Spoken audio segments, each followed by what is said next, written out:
There's additional seating in E1.016. E.016. It's just right around the hall here. So if there's those who are looking for additional seats, then that will be the overflow room.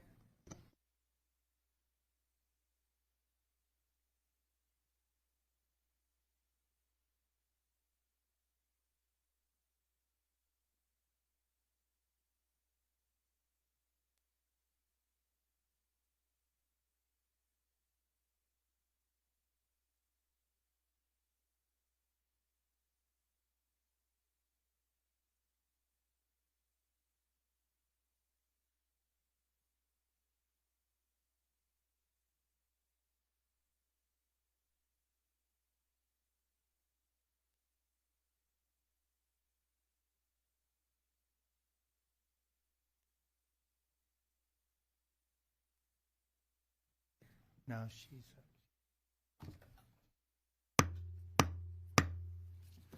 Senate Select Committee on Disaster Preparedness and Flooding will come to order. We do have the additional seating over in E1.016 for those that are looking for it. Clerk will call the roll. Chairman Perry. Here. Vice Chair Flores. Here. Senator Betancourt. Senator Blanco. Here. Senator Campbell. Senator Hinojosa. Present. Senator Colkhorst. Here. Senator Menendez. Senator Schwertner. Being 7 present, quorum is established. Members, we're going to limit public testimony, public not invited, to 2 minutes today. Is there any objections? Hearing none, motion is adopted. Good morning, members, and thank you for being here today. Before we get started, I'd just like to say that it's going to be a little bit of a tough day. Had the privilege and the honor of meeting with the parents a couple of times, and it's not one of those hearings you ever want to have, but we also recognize that we need to have them when these kind of events happen so that we make sure to the best of our human ability that things like this don't happen again, that the lessons learned, as hard as they are, need to be taught and need to be learned. So today we're going to have a longer hearing than probably what most people expect, and it is wide open for the parents to share their love and their stories for their kids. I would also ask that, that God's grace is sufficient. It's not always what we want. It don't always feel enough, but I just hope that we can migrate, that He will give us what we need as we go through this as far as the parents as they continue to live out and move forward. So, and in talking to them, they recognize that. And the testimony and the witness of that alone was something that I cannot tell you how heartfelt, that it's good to see faith in action when it's tested at its deepest levels. So thank you guys for that on the front end. So with that, the bill touches on some deeply personal and deeply painful for many. We will hear directly from the families who have endured unimaginable losses and their stories. Will remind us that real lives and loved ones who are affected by policies that we considered. Some of the testimony today will be very difficult to hear. The moments will weigh heavily on us, but it's imperative that we do hear that testimony. I've extended an invitation for every family member of a child lost who wishes to testify to provide invited testimony today. My office will be provided with a list of family members who have decided to testify, and we will start with those invited witnesses as per usual. We will not apply time limits to their invited testimony. We will give every family member as much time as they need to say anything he or she wants to say. Additionally, I'd like all members to be aware that I have opened the break room to the family members of the girls lost at Camp Mystic that are present today so they can step out of the hearing room into a private space if they feel the need. Likewise, when lunch arrives, for the members and the staff, the family members have been told they are welcome to eat and drink anything they want in the back of the break room. I realize this is unusual for a committee hearing, but I felt like this was needed to accommodate those that have made a journey to here and have stayed overnight. And we'll have a long day tonight on the Senate floor also. Mr. Chair, recognize Senator Menendez, Senator Colkhorst. It's a little warm in here, and okay. Can we get? I don't know if Scott's around, or Austin will take care of that. Yeah, he's right there. Austin's got it. So thank you, Mr. Chairman. All right. With that, I'm going to turn the gavel over to Senator Flores, and I will lay out Senate Bill 1, the camp reform packages.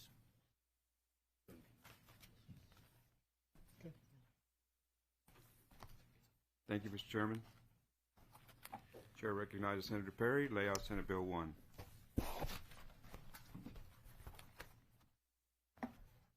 Senate Bill 1 is campground and youth safety camp safety reforms. As you know, our state suffered a historic flash flooding in central and west Texas last month that resulted in a tragic loss of 138 lives.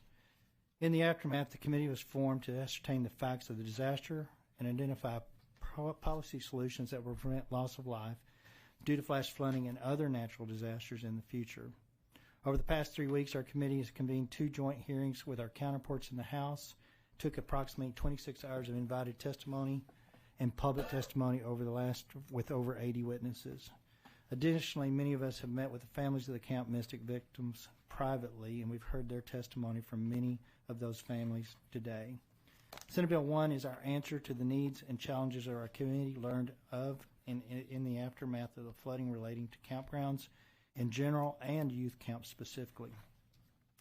To better prepare campgrounds of all types, including youth camps for natural disasters, Senate Bill 1, as filed, implements basic campground safety requirements. These requirements include installing emergency rooftop egress ladders in cabins located in the floodplains, developing an emergency plan that addresses the safety of campers of all types of natural disasters, flash floods, tornadoes, hurricanes, wildfires, etc., implementing the applicable portions of the emergency plan during the type of natural disaster, providing a copy of the emergency plan to local emergency management coordinators, implementing basic fire safety standards.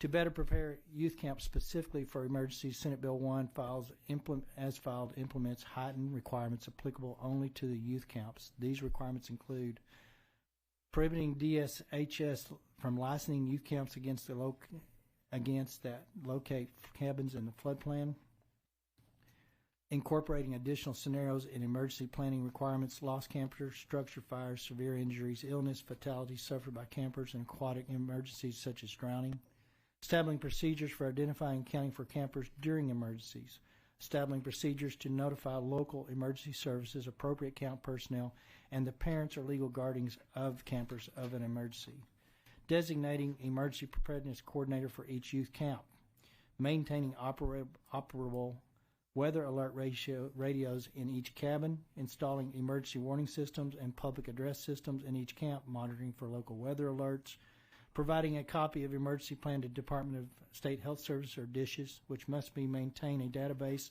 for all such emergency plans that are accessible to Texas Division of Emergency Management or TDEM, provide a copy of the emergency plan to the parents or legal guardians of each camper, notifying the parents or legal guardians of each camper if portion of the youth camp is located in the flood plan, conducting safety operations for campers at the beginning of each camping session that include training the campers on their roles in the emergency plan, conducting an annual training on the emergency plan for each camp staffer and volunteer, posting in each cabin the evacuation rules, and keeping all evacuation routes lit at night. There is a committee substitute, Mr. Chair. Chair goes back to committee substitute, Senate Bill 1. Thank you. Chair lays out committee substitute, Senate Bill 1. Lastly, SB 1 as filed requires DSHS to post, update, and maintain a website list of all camps in the state with active license from DSHS. The committee substitute to SB 1 makes several changes. First, the committee substitute entitles SB 1 the Heavens 27 Camp Safety Act.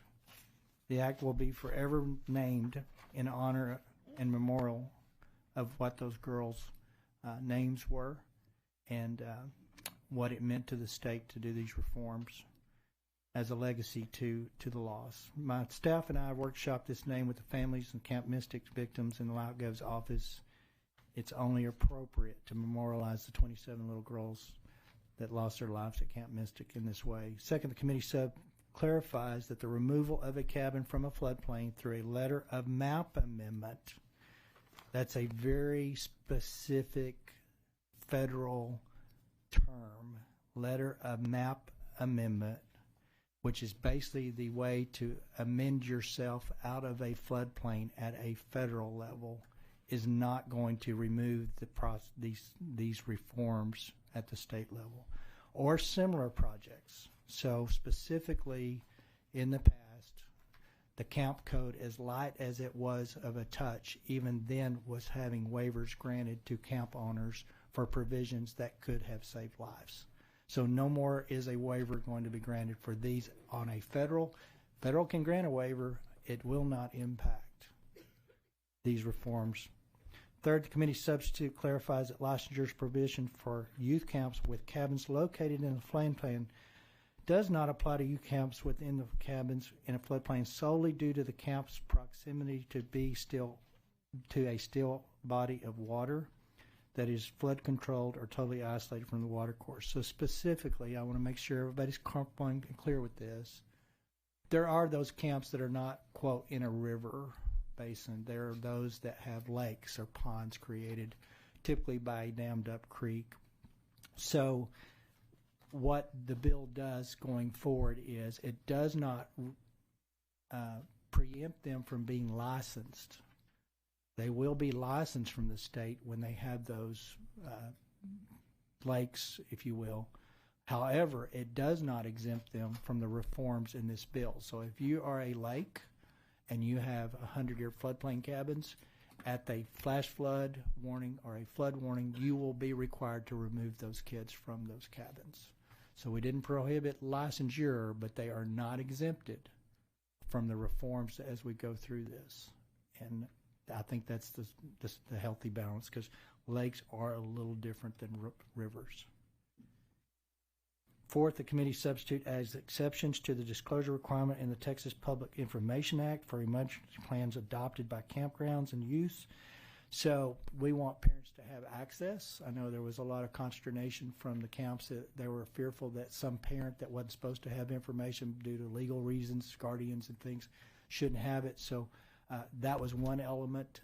Basically, camps should, at signature or at initiation registration, they have a legal guardian on file or parent or whoever signed that child up. They should have access, even if it's via email. They should have access, whatever that is. I think most parents are going to be there in person and getting that. But that person and that person alone should not be denied access to it. But what we didn't want to do, because we are also requiring that plan to be given to other local authorities, emergency management of the counties and stuff, subject that to a Public Information Act.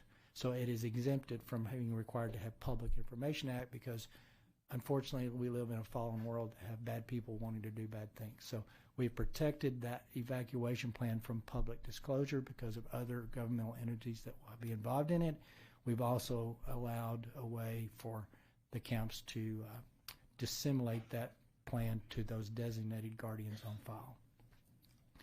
Fifth, the committee substitute requires camp operators to renew their licenses any time after they alter the boundaries of the youth camps, construct new cabins, or renovate existing cabins to add number of beds. It was brought to our attention that a camp had actually added another 100 beds of recent, and that was not something that the department was aware of or should have been made aware of. Sixth, the committee substitute removes any extraneous or outdated procedural requirements by DISH's rulemaking relating to youth camps. These changes will ensure that the new DISH's rules required to implement Senate Bill 1 will be placed by April 1st of next year or before next camp season begins, next summer camp. Seventh, and finally, the committee sub requires that youth camps maintain at least 2 internet connections to ensure redundancy during the inclement weather. Currently, we have fiber. We have Starlinks type conversation, satellite type stuff. Most, I think, of the camps have fiber. If the poles are down because the river took the poles out, then we're requiring some redundancy in that interconnection best that we can do. So those other technologies that exist out there, pick your poisons, if you will, as to which one you're going to use. But we do need a redundancy because, like it or not, this is the main source of communication we exist in today. So parents need to be connected, if at all possible, and that redundancy provision should allow that to happen. Hearing the parents, I can only imagine the torture of time when you found out there was an event but could not be able to be communicated to. So hopefully that alleviates some of that time element. Had the requirements of SB 1 been in place the night of July 4th, I have no doubt that some lives, if not all lives, would have been saved on the camp front. Proud of the work of the committee. I want to thank my staff, Andrew and Gina, and all the member inputs. I also want to thank Ledge Council. For those that don't know, Ledge Council are the drafters of the legislation for the legislatures. We're not that smart. We turn in an idea and they convert it to law. In that, there was a couple of things that we have noticed just because of the urgency and the time frame that they were asked to do it, and they met the challenge. We will have floor amendment members that will clean up some of those drafting. We may hear some things today in testimony we want to tweak, but it won't be anything significant. We're hearing that on 7 o'clock on Thursday night on the Senate floor, and it will be voted off the Senate floor and move through the process. So that's warp speed for the legislature.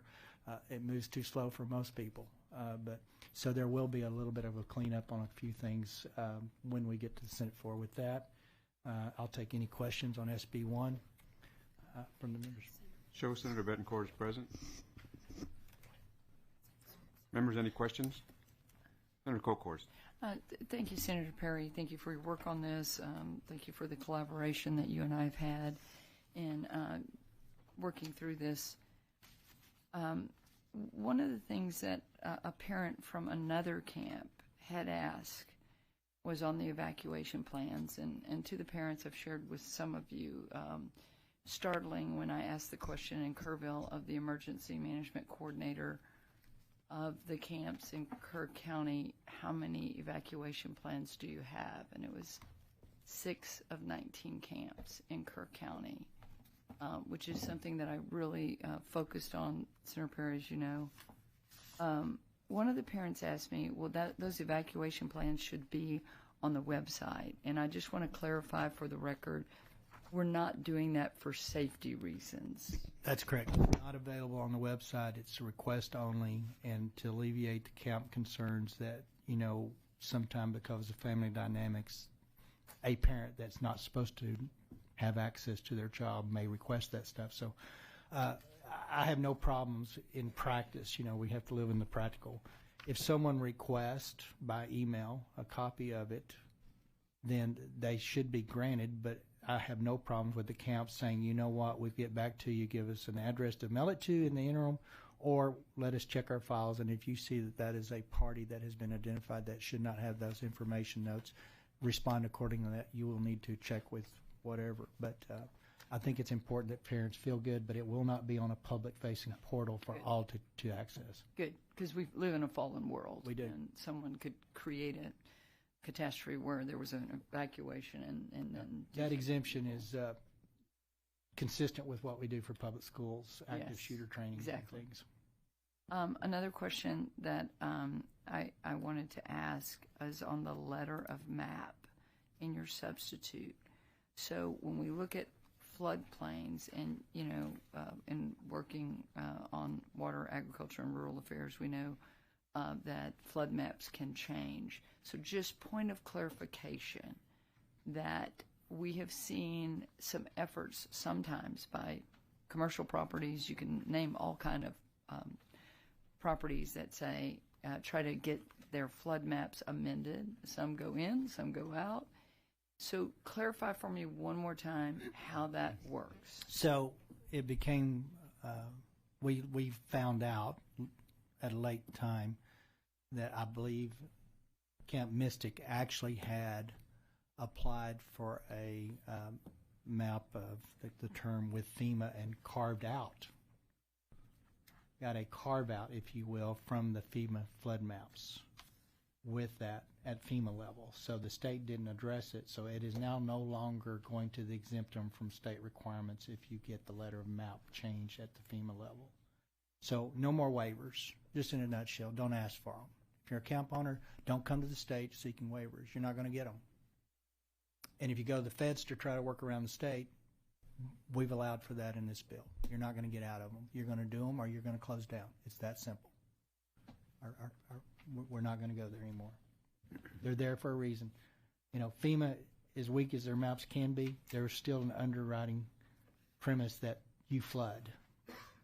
And it may not be the absolute best source of where we're starting from, but it is the source we have today to start from. Correct. And then seeking higher ground on it is the flood warning. Is that Flood correct? warning or flash flood warning. Okay. Either one of those two warnings, because I've learned that they can be the same in the sense that they're delivered at the same time, or one or the other. But the reason that's critical is that's the second warning, and all of the weather folks tell me that typically you have about 3 hours to respond in the event that an emergency does happen. Mm-hmm. You may never get to the emergency, and you may have kids playing Monopoly and cards for 3 or 4 hours, but I'm okay with that at a pre-designated, pre-drilled higher ground. Higher ground, which is key because, as we know, sometimes evacuation on very narrow, small roads would be impossible. Did not ask. If that's a possibility at the second one, then I'm not saying you can't. I'm just saying you got to find higher ground. Right. On-site or off-site, you got to find higher ground. And then just as a final follow-up for the parents here today, this is one bill. Senate Bill 2 has a lot of key elements of us getting better to predict weather, rain bombs, and we're going to make major investments. Senator Bentoncourt, you have a siren system that we're working on. So together, Mr. Chairman, you look at a combination of these bills, working with our House partners, the state of Texas, in whether it's camp safety, campground safety. Many people died in this flood in their own cabins. We are going to have better predictability and better warnings, correct? That's correct. Thank you. Chair recognizes Senator Bettencourt. Thank you, Mr. Chairman. Chairman Perry, this is really comprehensive start to what has been a horrible tragedy. I think just wanted to point out something that you added later, because it seems so simple, but it's an obvious fix, which is the redundant internet communications required. We're going to have that in the river flood warning system, but the fact that a camp could therefore have two accesses, maybe it's Starlink, obviously it's fiber, but importantly, then they are not guessing at that point. They have that information. And we're going to hear, what has been an unparalleled tragedy and a horrific failure of one camp today, and all the grief that it comes from this. But it's incumbent upon everyone here to listen. And I think you set that tone when we went to Kerrville about listening to what really happened and doing something to protect all Texans in the future. So I don't care how much grief we hear today. I know it's a wellspring of it. It's beyond tragedy to lose one family member, much less two, much less the age of what we're going to see and talk about today. And all of this panel, all of this legislature, all of Texas stand to do something about this now. Thank you, Mr. Chairman.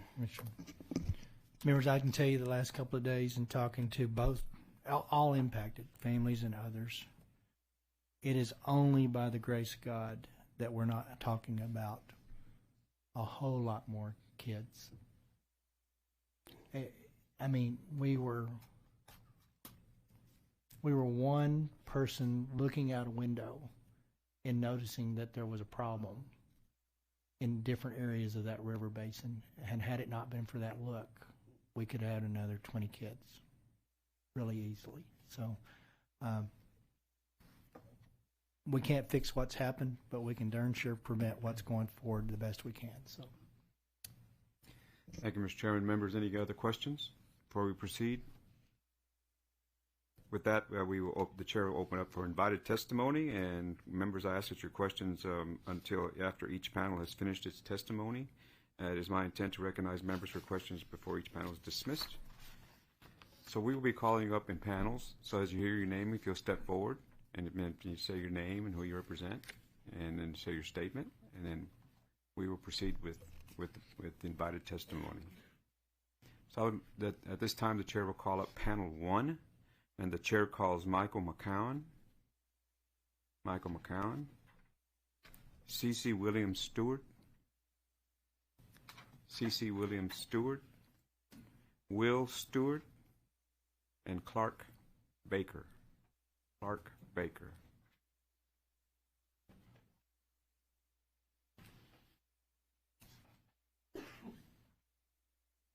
So we'll begin on my right, and if you state your name and who you represent, and you please proceed. My name is Michael McCown. Can you turn on the mic, please? Okay. My name is Michael McCown, and I'm here representing myself and my wife, Callie, in support of SB 1. Chairman Perry and the members of the committee, I want to thank each of you for inviting us, the families who lost our daughters at Camp Mystic during the Kerr County floods, to participate in this hearing and let our voices be heard. We had a daughter, Lenny. She was 8 years old. She is dead. On July 31st, we were unable to attend the joint hearing in Kerrville. Our lives have been devastated by Lenny's death, and we are only just beginning the long process of recovery. On July 4th, while driving to Kerrville to pick up my daughter, I received an email from Camp Mystic stating, "If you have not been personally contacted, then your daughter is accounted for." I felt a wave of relief, which was quickly shattered about 30 minutes later when my wife called, incredibly distraught, to say that Lenny is missing. She just got off the phone with the camp. She is unaccounted for. Over the next 48 hours, I was called to the Grimes Funeral Home to identify 2 bodies. One was not Lenny, but the other, I believed, was Lenny. Once the Texas Rangers took over the identification and recovery process, I returned to Kerrville from Austin to provide a DNA swab. Additionally, on July 5th, while searching for Lenny downstream of Camp Mystic, I found a deceased young girl.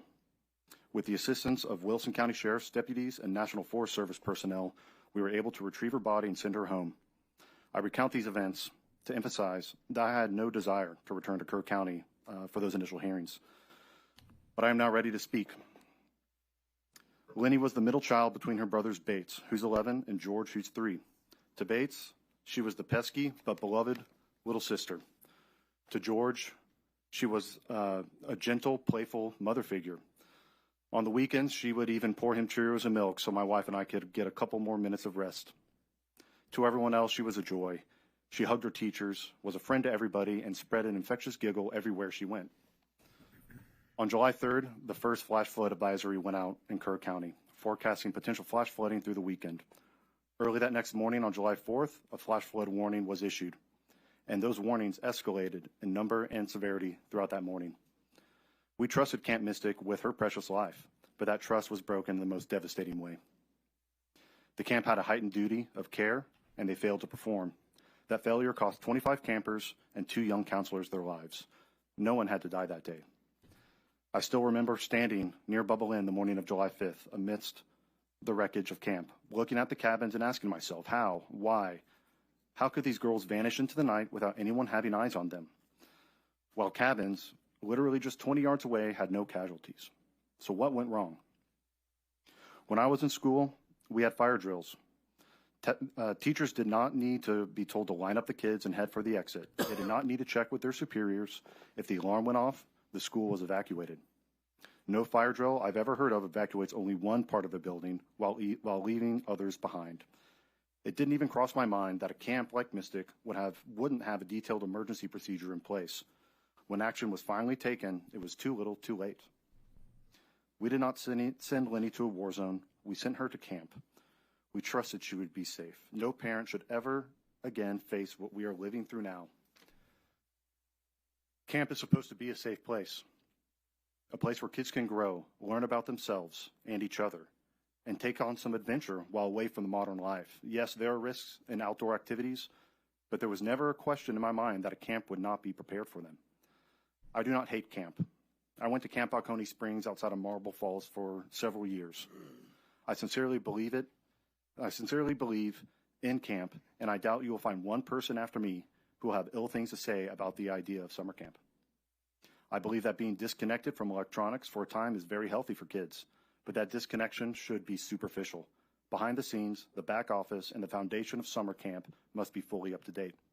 Safety measures must not lag behind. The measures in this bill, keeping cabins out of floodplains, requiring real emergency plans, mandating weather radios and alert systems, should already be the baseline for every summer camp. It will hurt my family forever that for reasons I still do not know, these protections were not in place or not thought out thoroughly for my daughter and the rest of the girls here. SB 1 cannot bring Lenny back, but it can save other children. Please pass this bill, protect our kids, and do not let their deaths be in vain. That is all. Stewart. CC, you can move that over there.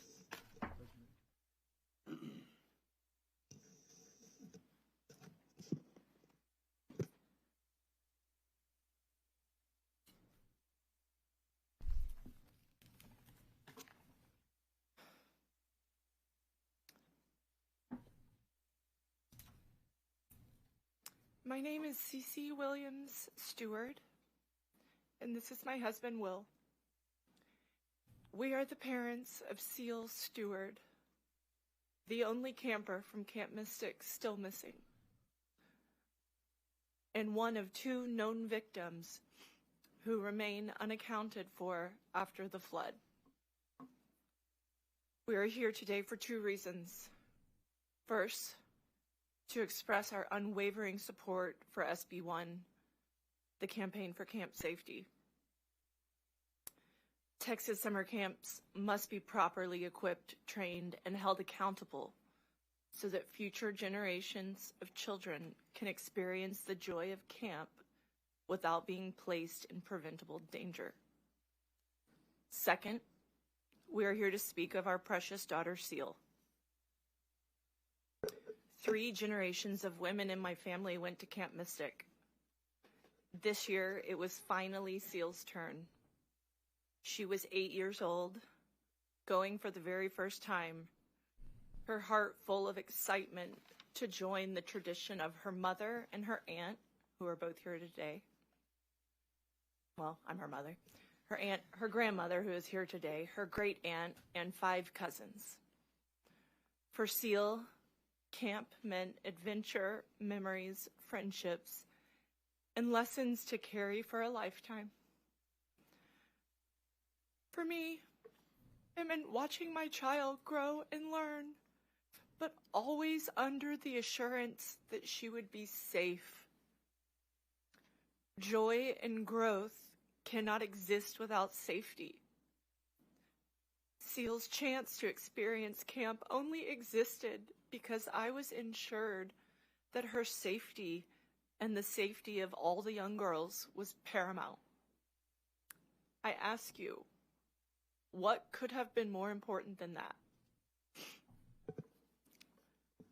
But that assurance was betrayed. Obvious common sense safety measures were absent. Protocols that should have been in place were ignored. As a result, my daughter was stolen from us. Seal's life ended not because of an unavoidable act of nature, but because of preventable failures. On just her 5th day of camp, the beginning of what should have been a magical first summer, our Seal was swept away, along with other bright, beautiful girls. She was stolen from her family, from her future, from the world she lit up with her independence and spunk. This legislation cannot bring back our daughters, but it is the beginning of change that must occur so this tragedy never happens again. It is the start of a promise that their lives and their deaths will mean change. It is an effort to ensure that no other family suffers as we all have. In addition to the families that are here today and that lost their children, there are hundreds of other campers that were affected by this that survived. The survival guilt and trauma that they went through, for many, is unknowable. They will be dealing with this for the rest of their lives. It is unfathomable. That wasn't scripted. So, and yet my daughter Seal's steward, is still missing. 48 days later, Seal remains somewhere in the devastation of the Guadalupe River. We wait, trapped in agony, until she is brought home. Just this past weekend, we had the impossible task of again addressing our 5.5-year-old daughter that not only had Seal died, but her body has not yet been recovered. We had to tell her this because she started kindergarten at a new school yesterday. She needed to hear the unbearable truth from us that Seal's body has not been found, not from kids on the playground. It was the second hardest day of my life.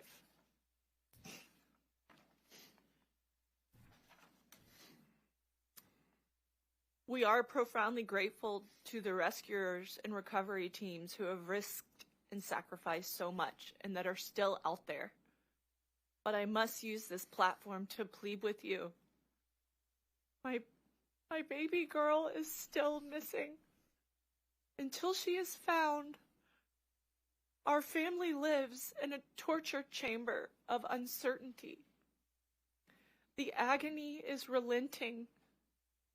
We cannot begin to grieve or to honor the fullness of her short, beautiful life until she is recovered and laid safely to rest.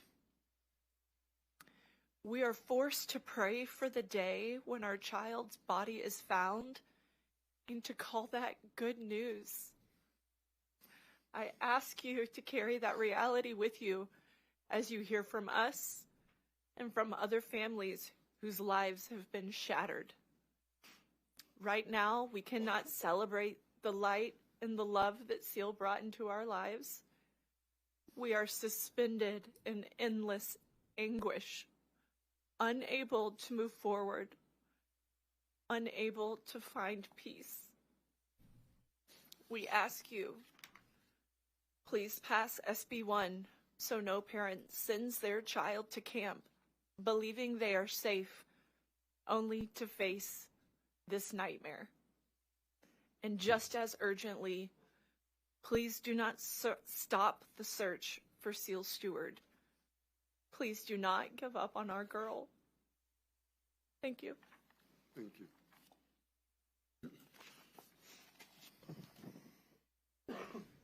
Good morning.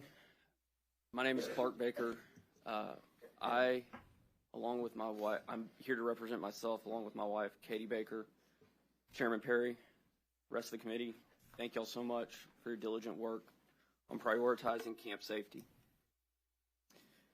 In May, Mary Grace Baker stood in her school's church surrounded by her classmates, her teachers, and her family. She was receiving the St. Elizabeth Ann Seton Award, the highest honor at St. Anne's. It was a celebration of her character and the kindness and joy she brought to everyone around her. We all gathered there to honor the way she lived her life, her faith, and touched our lives. And if we closed our eyes tight, we could almost imagine a world where that beautiful ceremony was just the first page of a lifelong story. But reality had other plans. Just a few weeks later, we found ourselves in church once again with the same faces, the same classmates and teachers, not celebrating Mary Grace's award, but celebrating Mary Grace's far too brief life. As I mentioned earlier, my name is Clark Baker. I am Mary Grace's father, and I'm here to make sure that nobody has to experience what I have over the last 6 weeks. My birthday is July 1st.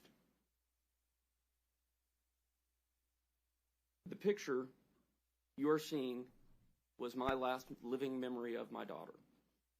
Mary Grace was born in April of 2017. 2 months later, my wife lost her grandmother. And 4 months after that, I lost my own mom. Mary Grace was the light that helped all of us in the family through that dark moment in time. And shine she did.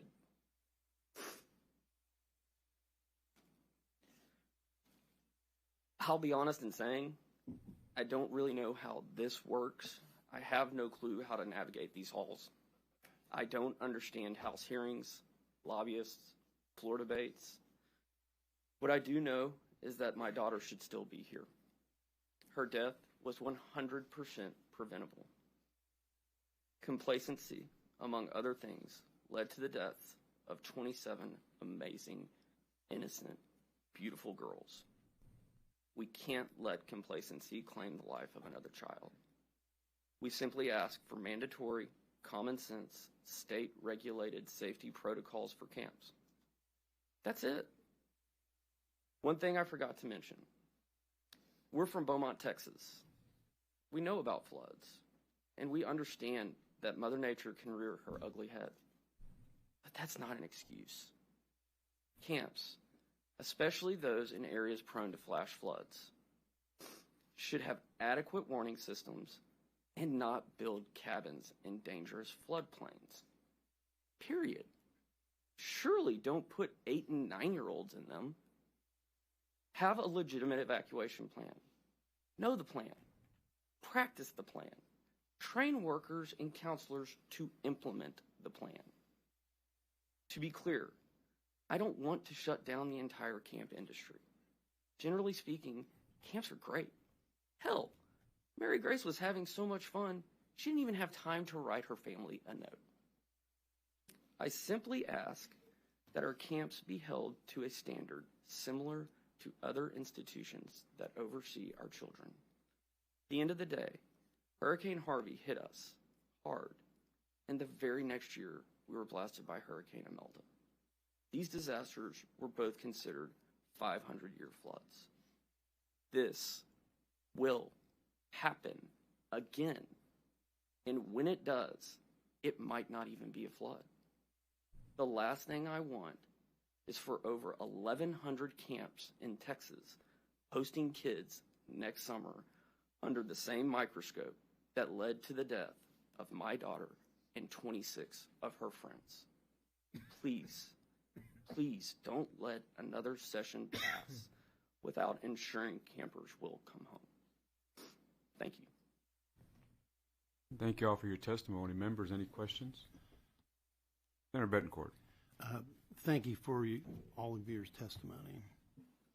And to go to Mr. Baker's last comment, he said he didn't know how the place worked, how it works, how the lobbyists work. You don't have to worry about any of that. We're going to take care of this. And God bless you. And sorry for your loss. Any other questions, members? Thank you all for your testimony. Yes, sir. Thank you.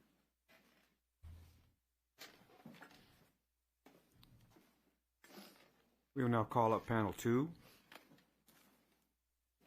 The chair calls Caitlin Bonner, Blake Bonner, and Lindsay Hunt, and Davin Hunt, or Davin Hunt. I hope I pronounced it correctly.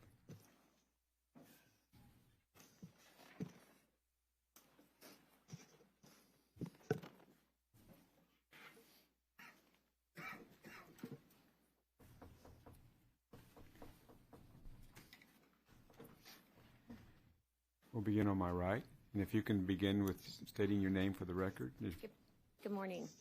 My name is Caitlin Bonner, and my husband, Blake, and I are here today on behalf of our oldest daughter, Lila Bonner, who lost her life during the floods of July 4th. Lila turned 9 on June 26th, 3 days before we drove her into the gates of Camp Mystic. Her 2 little sisters, Wynn, 2, and Scarlett, 6, are now attempting to navigate a world without her, one that Blake and I never imagined would or could be our permanent reality. Before I begin sharing a speech I never imagined I would have to write, much the way I felt when I wrote my reflection for her funeral, I want to say thank you for the opportunity to speak with you all today.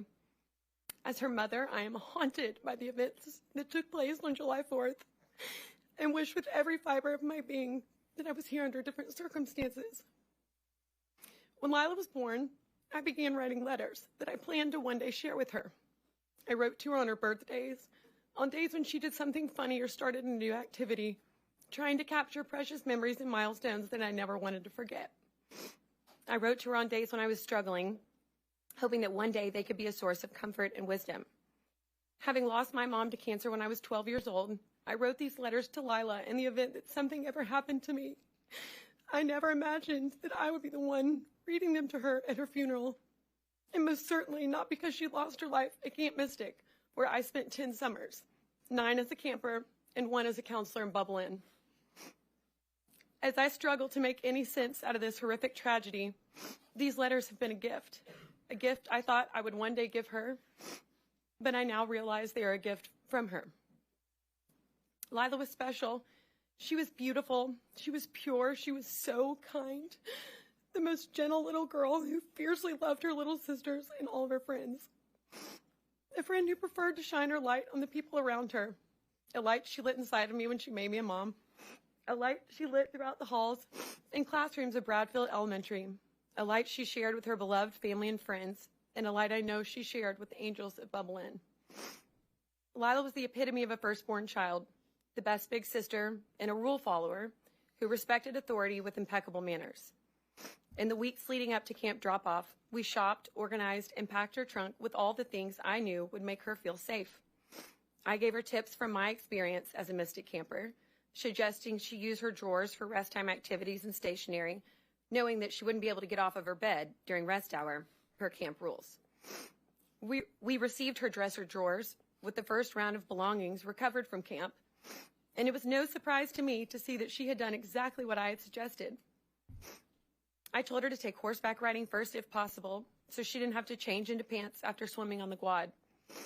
I had yet to see her camp schedule, but received a water-soaked copy from her cabin, and as expected, she had followed my instructions. Riding was her first activity. I've been told she was voted best manners at her dining table and was a spirited tonk, even though she left camp desperate to be a Kiowa, like me. I will forever be haunted by the fact that I didn't know what I didn't know. I sent her to Camp Mystic to grow closer to God, make lifelong friends, try new activities, and encourage independence.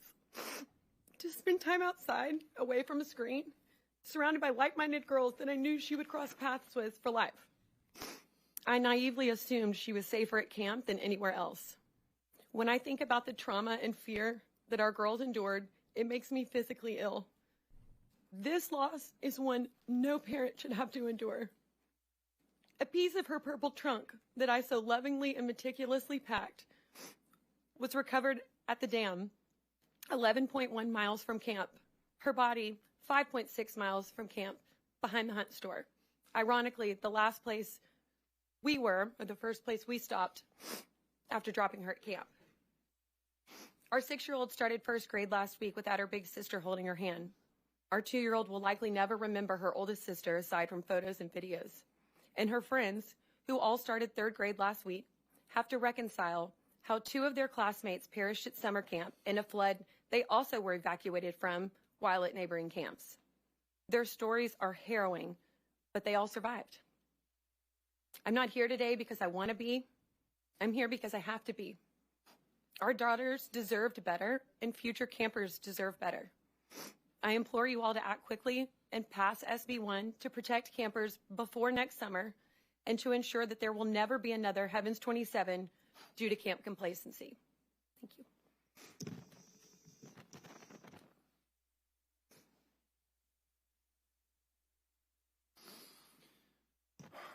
Good morning. My name is Blake Bonner, and as my wife Caitlin just shared, our daughter Lila was one of the 27 precious lives lost at Camp Mystic on July 4th. I want to thank my fellow Mystic parents, for their incredible strength. There's really no explanation for how this group was brought together and given the strength to be here today, other than our girls willing it from heaven. It is our angels who give us the strength to stand before you today. I also want to personally thank each member of this committee. Thank you for your time, and more importantly, for your sustained effort in driving real reform with SB1. We see your stewardship, and we are very grateful. We also want to thank you for your empathy, allowing us and these other parents to share these unbearable stories takes a toll. It isn't easy, and we thank you for listening with open hearts. In the days after Lila's passing, our priest shared something that has anchored us. He said, God did not want this. He never wants a child to die senselessly. My faith has been challenged to its core, but hearing that reaffirmation and knowing what we know now about that night makes one thing painfully clear. This wasn't an act of God. This was an act of pure complacency. A common tragic theme you will find amongst the 27 angels we lost is that they were dutiful, they were perfect children who followed the rules. They did exactly what they were told to do that morning, stay in their cabins. Our daughters paid the ultimate price for their obedience to a plan that was destined to fail. And this risk is obviously not theoretical. As Senator Perry mentioned, these areas are called floodplains for a reason. They flood. This is why this was not an accident. It was 100% preventable failure. It was a failure of planning, prevention, detection, and response, which leads us to the questions that will forever haunt us. Why were our children sleeping in a known high-risk flood zone? Why was the stated evacuation plan to stay in place? Why were there no adequate warning systems in the cabins, despite a similar tragedy on the very river as recently as 1987? Why were summer camps, entrusted with the care of our most precious gifts, exempt from the basic safety standards required of every daycare and school in Texas? These are the questions that demand answers, not only in the form of thoughts and prayers, but in the form of meaningful legislative action. As it's been said, we cannot wait until the 2027 legislative session. To delay action is to tell every parent in Texas that their child's safety is not a priority. It is to accept a risk that has already been paid by the lives of our daughters, our Heavens 27, who paid that ultimate price. We urge you, from the depths of our grief, to act now. Pass meaningful camp safety standards this session in the form of SB1. Honor the memory of our daughters by protecting the lives of others. Do not let another summer pass under this broken system. Thank you. Thank you, Ms. Hunt.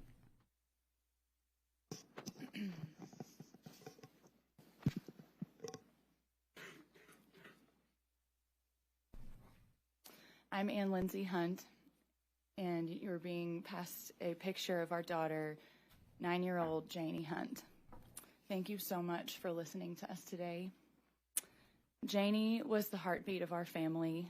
She made me a mom. She always cared for others. In a nutshell, that's who she was. She left for camp full of excitement and joy. She came home in a plywood box. It's impossible to put into words the depths of our grief, the magnitude of this loss, the trauma we are dealing with, replaying the nightmare of having to identify her tiny, muddy body, and the trauma and nightmare of what we imagine she went through that night. It's so hard to face each day without her. In the weeks after, I've been thinking back on the verse read at Janie's baptism, Jeremiah 29:11. For I know the plans I have for you, plans not to harm you, plans to give you hope and a future. We thought she was promised a bright future. She would be protected. But now I realize today these are the plans. This vote, giving meaning to these deaths, shining a light on her trait of caring for others by making the summer camp industry safe for other children. If these 27 little voices could be heard today, they would say, please vote in favor of SB1, safer camps, so that no other parent would experience this darkness again. We can't bring our daughter back, but you can make her memory a shield for every child who will step onto a camp bus next summer. You have the power to make sure camps are places of joy and not danger. Thank you. Thank you. Greetings, everyone. Thank you for hearing us this morning, and I would like to thank all of you all for listening to us and for the empathy you have shown. This is not easy, and this won't be easy for future, but thank you. So my name is Gavin Hunt. In my hand and passed out to you is a picture of my sweet little angel, Jamie Hunt, age 9. Beautiful daughter to my wife, Ann Lindsay, best friend to her 7-year-old brother, Henry, and self-proclaimed mother to her baby, her little sister, Julia, age 2. So that you understand what we are missing now, Jamie was just so pure with a love for life and truly the innate ability to think of others before herself. She was the best of her mother and I, and we often said we did not deserve her. This was much prior to her passing. I mean, she was truly the light of our family. We often joke that she was the third parent. I mean, she loved Henry and Julia with a fervent passion, and her parents. Every night, she would ask us for extra hugs, kisses, and you wouldn't get out of that room without saying, I love you. She was extremely intelligent, artistic, and most of all, she was very kind and faithful. I could talk about my daughter for hours. As others can vouch, I can go on and on with stories about her, but I will spare you all this time. I will say that after her death, I received volumes of stories from people that I'd never heard, from all around. And if you'll please indulge me, I'd like to share 2 of them with you. These 2 really encapsulate Janie's spirit, and this is what you're trying to protect. The first one, this is from one of her friends. Janie always hugged me when I would cry. She was always there for me and my friends if she saw them alone. Janie wouldn't let anyone be alone. Mom, I want to live like Janie did. And then the second one, from a father who sent it to me. I asked my daughter, who is the girl that has the best influence on you and makes you the best version of yourself? And her unequivocal response was Jamie Hunt. There's a running joke amongst our family that Janie was the angel child. She never disobeyed the rules, was always the teacher's favorite, and thrived with sports and friends. She was the angel child, but now she's just an angel. When Janie was born, I had this feeling that I need to protect her, to be there for her. It was a sacred duty as her father to protect my daughter at all costs. And I was not there. I failed that sacred duty. At the end of her life, I was not there for her, and she was terrified. It is abundantly clear to me, and should be to everyone around, that Camp Mystic was completely unprepared for the flooding that cost my daughter her life. Since that day, our life has been a living nightmare. Every morning, we wake up and hope this is some kind of sick dream. And that is, if we even slept. When we do sleep, sometimes the dreams can be peaceful. The memories of times that we would give anything to relive. Sometimes the dreams are this mad rush, pit of your stomach growling, trying to find your daughter from some nefarious force that's grabbed her.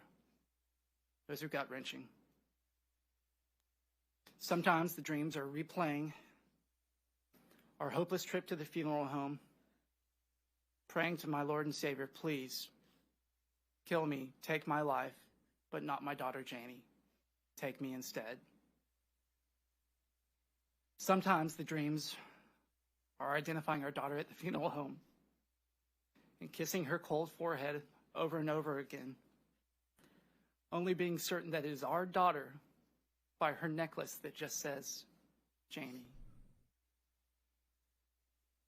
The worst dreams, by far the worst dreams, are the ones where I imagine what it was like for her. Petrified, screaming, and alone. I prefer not to sleep rather than have those dreams. As I look at grief, the closest analogy to my own feelings, and I'm speaking for myself, is the President Theodore Roosevelt on February 14th, 1884. On that day, Teddy Roosevelt lost his mother and his wife within a few hours of her. In his diary, he wrote 8 simple words. The light has gone out of my life. I stand here before you today to tell you that is how I feel. That is how we feel. Janie was our light. She was our everything. Unlike Teddy, we can't go off to the Dakotas to just go hunt things. We have to be here. We have to effect change to ensure that my daughter's death will not go in vain, and it will not go in vain. I want our pain, our suffering, our example for our fine state to be what they should avoid. Don't let another parent have to suffer this reality, this hell we're currently living in. I mean, these reforms are common sense. They are really basic safety measures that should have been in place already. But by placing them as law, they will restore confidence in our camps. I love camps. I went to camps my whole life growing up, and I treasure my experiences at them, including the maturing of my faith in Jesus Christ our Lord. But as a parent, we send our kids to camp with a presumption of safety. We believe they will be safe. And it's up to you guys to help us, because they must be safe. Without this legislation, without SB 1, we are just biding our time until there's another catastrophe that has another Heavens 27 or worse. I urge you, I beg of you, I beseech you, please do the right things by our children. Please continue fighting and pass SB 1. And I also urge you, please remember, there's one more angel still out there. Please keep looking for Seal. And I thank you for your time. Thank you all for your testimony. Members, any questions? Thank you all. Thank you for being here. Thank you. We will now call up panel 3. Chair calls Carrie Hanna, Doug Hanna, Lacey Hollis, and Lars Hollis.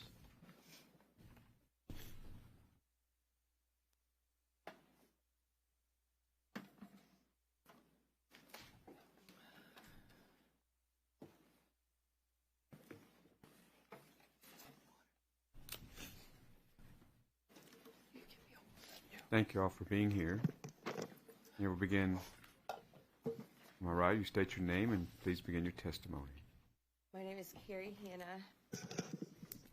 I'm Carrie Hanna, and I'm from Dallas, and I'm here to testify in support of SB 1. You received a picture of our daughter, Hadley, earlier. She's the one in the white dress. For 14 years, I spent my summers on the magical banks of the Guadalupe River at Camp Mystic. I met my best friends there, learned how to be a good sport, and grow spiritually. I couldn't wait to have a daughter so she could go to Mystic and experience what I did. Even though it wasn't technically written in our wedding vows, I made Doug promise if we had a daughter, she would go to Camp Mystic. 9 years ago this week, we found out we were having Hadley. Before I get any further, let me tell you a little about Hadley. Hadley is the middle sister of Harper, who is 10 and was also at camp and rescued by the grace of God, and Hunter May, who is 6. She was the glue. Hadley was the best, happiest baby from the start. And as she grew, her love and her smile grew too. To know her was to love her because she loved everyone. She loved to give hugs, sometimes of the sneak attack variety, kisses and pets.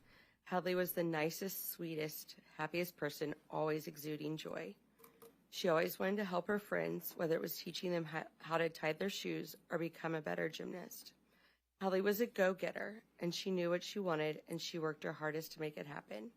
She was so smart and insightful and wanted to be the best, most well-rounded person she could be. I was lucky enough to chaperone the Mystic Dallas bus to camp on June 29th. As I went to tell Hadley and Harper goodbye, I saw Hadley running across the field to see Harper in her cabin. They had been apart for 5 minutes at the most. Once I convinced them to come outside and take one last selfie and tell me goodbye, Hadley jumped down from the porch and started cartwheeling her way to her cabin. She heard me laughing, stopped, turned around, threw her hands in the air, and screamed, "I love this place." That was what camp was supposed to be all about. After all, the line, "Camp in My Dreams," is a song all Mystic girls learn and sing. Camp is where you learn new skills like horseback riding, diving, fishing. Hadley caught 2 massive bass and looked thrilled. Not thrilled enough to hold them in the photos, though. Camp is where you play games with silly names like deck tennis and steal the bacon. It is where you sometimes sing funny songs about buffaloes.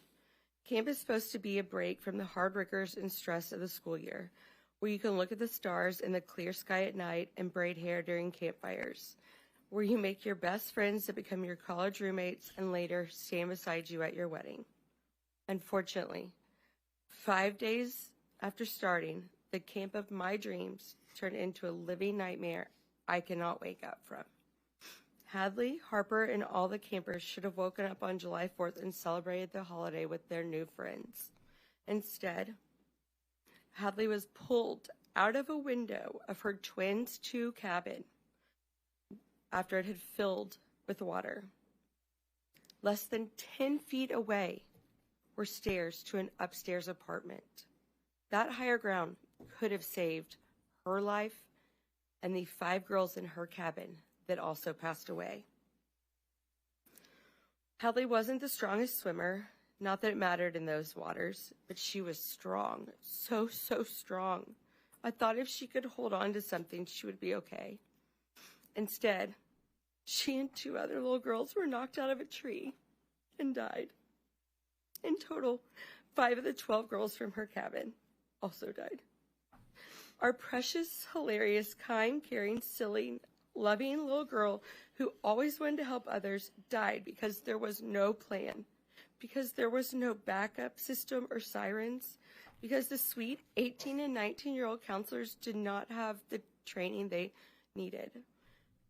Instead, they were told to stay in place, a rule that proved to be fatal. To the best of our knowledge, the water started rising a little after 1 a.m. on the 4th. I woke up at 7 a.m. to text after text telling me that 2 little girls from Hadley's cabin had been found down the river by a neighbor and asking if I had heard anything. The answer was nothing. From our understanding, and this all needs to be investigated, there were over 6 hours of children being swept away and dying before anyone could come to their aid. On Saturday, July 5th, I made Doug drive me out to camp. We had gone 24 hours with basically zero information, and I needed to yell for Hadley and all of the girls who were missing. As we drove to camp, we saw no one in the water. No boats, people, nothing. They were all on the side of the roads. The air, too, was empty of helicopters, drones, and satellites. just quiet and blue skies all around. We had a meeting at the church with officials at 10 o'clock on the night of the 5th, and we were once again without answers. We were told to come back the next morning at 7 to give DNA, and that there would finally be answers. I personally asked if there were children in the morgue whose parents hadn't been notified. I had originally heard this from the media. The answer was yes. There were 5 whose parents were in the process of being notified and 1 unidentified. It turns out that 1 was our sweet daughter, Hadley Rebecca. The only way the Rangers knew for sure it was her was after I told them she had had alternating green and yellow nail polish on her fingernails. The child laying in a makeshift morgue could not have looked more different than our beautiful girl. It is a sight I can't get out of my head. It haunts me day and night and is all I think about. I think about how much she suffered and how scared she had to have been in that dark, cold water. It kills me that I couldn't have helped her. Before Hadley left for camp, she was worried about being away from me for a month. You see, she may have her dad's personality, but she was my mini-me and my best friend. I promised her she would be safe and okay. I told her camp was the safest place she could be, and she would make new friends and learn new things. I lied to her. She not only wasn't safe, she died. We sat around for 16 hours praying, hoping, pacing, getting prank phone calls and texts from people saying they had her. For her only to be found down the road, alone. The overwhelming lack of prevention, detection, training, and response in this situation is mind-boggling, and is what we are asking SB1 to address. This is not the first flood, and it certainly won't be the last. How did things go so wrong? Hadley could very easily be one of you if she had been given the chance to grow up, advocating to make her city and her state a better place. She dreamed of being a Longhorn and would have worked hard to accomplish that goal. Now it has been stolen from her because of blaring gaps in camp safety that cost our daughter her life and 26 other girls their lives. Hadley was the biggest ray of sunshine, always smiling, singing, dancing, or doing cartwheels as she went along her way.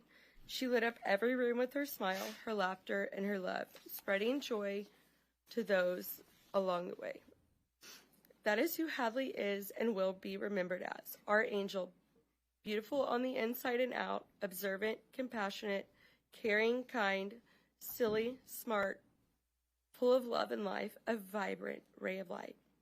I mourn the loss of an amazing daughter, sister, granddaughter, niece, cousin, and friend. I mourn for the loss of camp friendships that never will be, not just for Hadley, but for her sisters as well. Camp must be a place where parents can send their kids and not stress about their safety the entire time they are there. Please, I beg you all to do what is best for children all over our state, country, and world that come to Texas each summer to get away from the stress of life and to have fun. There's no reason camp can't be fun and safe. Do it for our girls who can't ask you for help. Do it for your own children, grandchildren, or your friends' children. Don't let this opportunity pass you by without doing something. Thank you. Thank you for your testimony.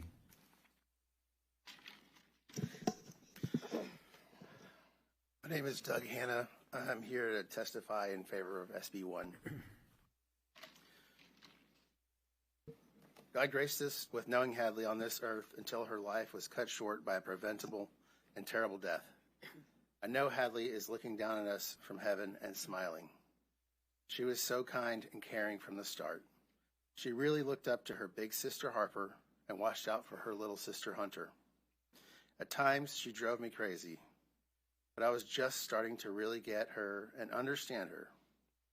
8 years, 4 months, and 22 days wasn't long enough.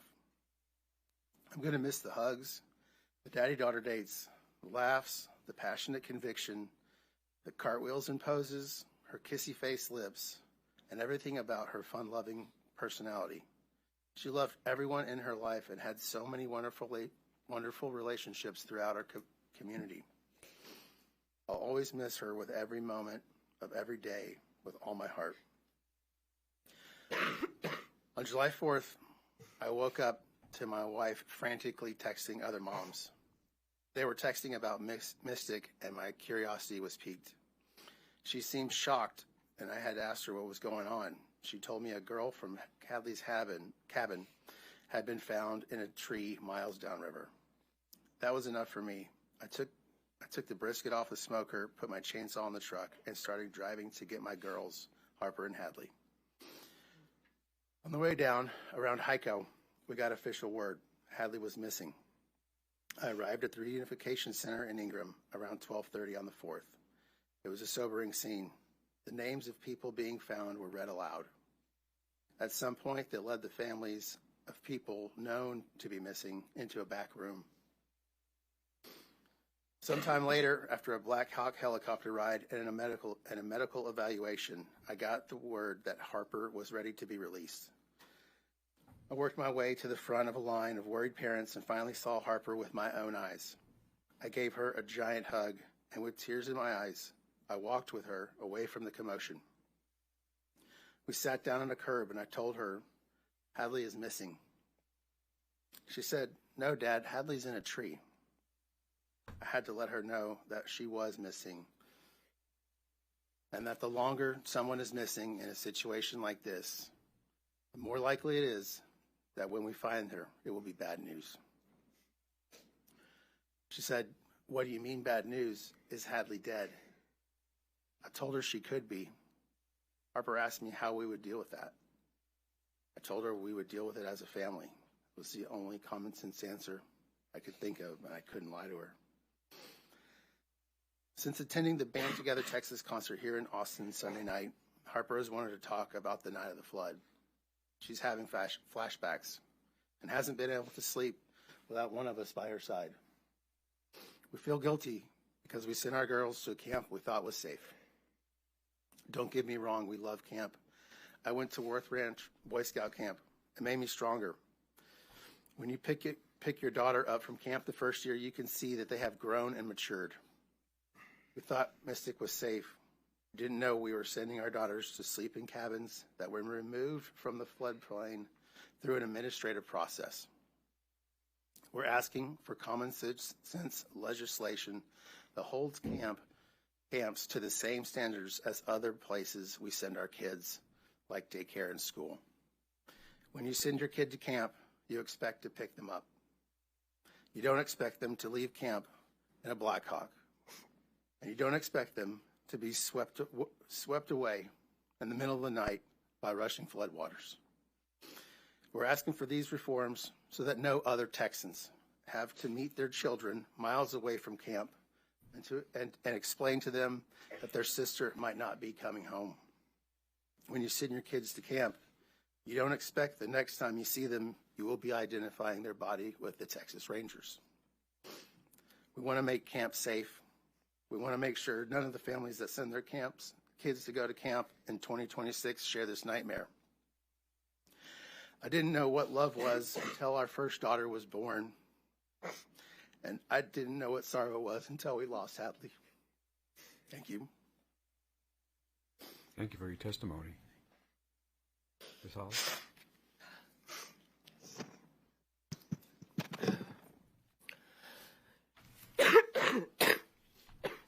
Excuse me, I have a bit of a cold. Take your time. So y'all are gonna have to bear with me. Hi, I'm Lacey Virginia Ela Hollis, and I live on a ranch outside of Belleville, Texas, where I grew up. In a house that was the first place I carried Virginia into, and the last place I carried her out of. I support SB 1, and I would like to tell you why this bill is so important to me. My daughter Virginia, our first child, named for me and for my grandmother, died sometime after the rain and river flooding that happened in the early morning hours of July 4th. We don't know when she died. We don't know how.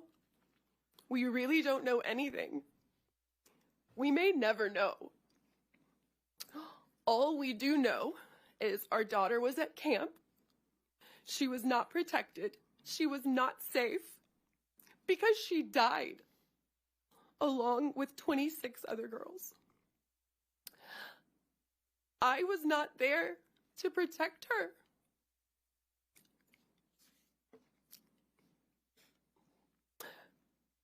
But I do hope that this legislation can help protect other daughters and sons of Texas, other big sisters, little sisters, brothers, other people's babies, their grandchildren, nieces, nephews, cousins, all of the sweet, innocent best friends of those little girls, my godchildren and my friends' godchildren. Hopefully no other parent will ever experience the excruciating and unimaginable pain and torture I'm trapped in, or the never-ending nightmare that is my life now. And I have to fight not to drown in it every second of every day. My hope for our actions here today, your actions, all of the people still at work, is that SB 1 will result in meaningful safeguards, enforceable safeguards, so that any child can attend a Texas camp and have the most incredible formative time of their life, with freedom and purity to make lifelong friends, to have dance parties, to wear fake nails with tiny avocados on them even while they're trying to learn archery. Children should be able to safely do that in the state of Texas. It won't be Virginia because she died at camp, at a place I thought she would be more protected than anywhere else on earth that I could send her. I was wrong. These are the things that Virginia will never have a chance to vote for or question, ever, because she died at age 8, 10 years before she could vote. I'm her mother. I carried her in my body. I need for her voice to still be heard. This needs to become law, exactly because she lost the chance to grow up and testify for these things today. 27 girls will never get to speak in this building, never have the time on earth to graduate college, to marry the love of their life, to have a baby, or to realize their dreams.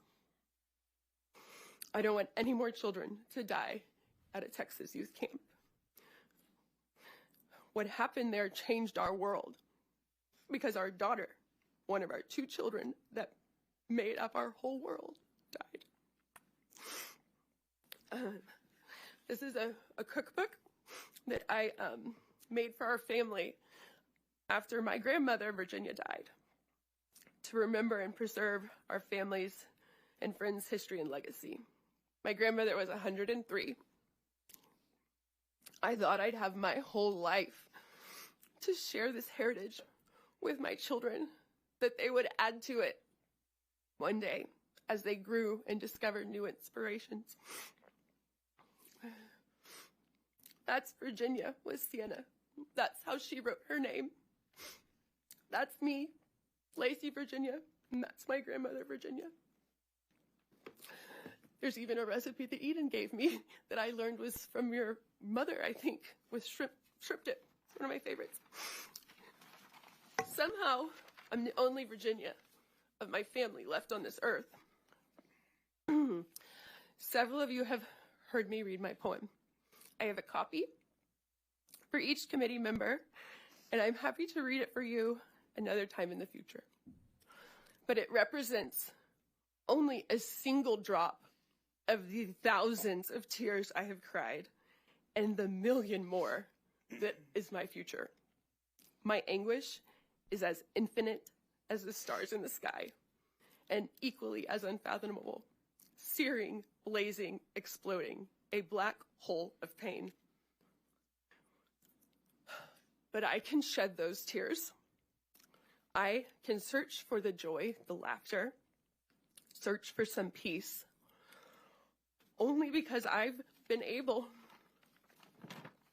to bury my daughter Virginia was the last of our 27 precious daughters whose body was found. That doesn't mean she was the 27th child found. Seal has yet to be recovered for her family, and that, if for no other reason, is why SB 1 should become law. Virginia cannot stay the last one found. But if she must, then we better make sure that Seal remains the last one who needs to be found. There cannot be a 28th one day. There shouldn't have even been one, but there could have been hundreds. The care and safety of our children should be the highest priority above any other considerations. Thank you for listening to me. Thank you for your testimony, Mr. Hollis.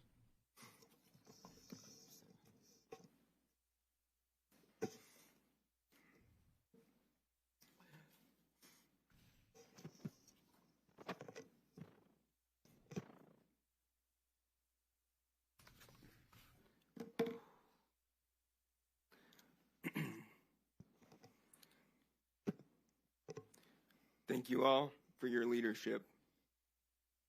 My name is Lars Hollis, Lacey's husband, and Sienna is my only remaining daughter. We proudly live in the small community of Belleville, Texas. I am in favor of Senate Bill 1. My daughter Virginia made me a father. When a daughter is born, all her father wants is her safety and happiness, in that very order. Our 8-year-old daughter left Earth on July 4th due to a lack of preparation, detection, training, and response. I am a proud Eagle Scout. Our motto, ingrained in me at an early age, was 2 simple words: be prepared. Simply be prepared. We spent 8 years preparing our daughter Virginia to go to camp so that she would feel comfortable and safe. We taught her how to address letters, how to make her own bed, put away her things, wear socks with tennis shoes, brush her teeth, wear life jackets when boating, safely be around horses and cattle. In fact, I have proof of how she recently prepared. The 2 of us recently visited my 106-year-old grandmother in June because I feared the opposite would occur. And Virginia, in her luggage, created a checklist of the things so that she could prepare. Things from 2 goggles, 2 shorts, and many other things. We prepared. We made sure she'd have familiar faces on the first day at camp. Took a lot of work and time because we live in a rural town. As we best could, we prepared her to have the time of her life, to make friends and have her own experiences without us. We wanted to give her the gift to grow outside of our control, but in safety. Of the 3 girls she met prior to camp, only 1 survived. I support Senate Bill 1 because all the time and preparation we gave to our daughter, at a minimum, that same care needs to be required by law for the children at all Texas camps. We thought she would be safe there. Instead, she died.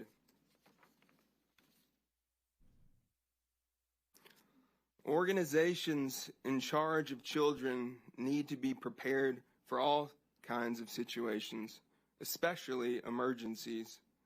Schools, daycares, all have fire drills, active shooter drills, hurricane, tornado drills, anything of what they may possibly face.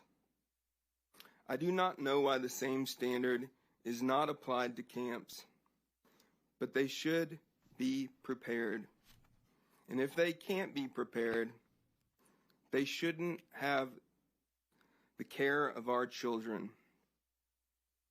Unfortunately, my daughter's family tree will no longer grow because of a lack of preparation, detection, training, and response.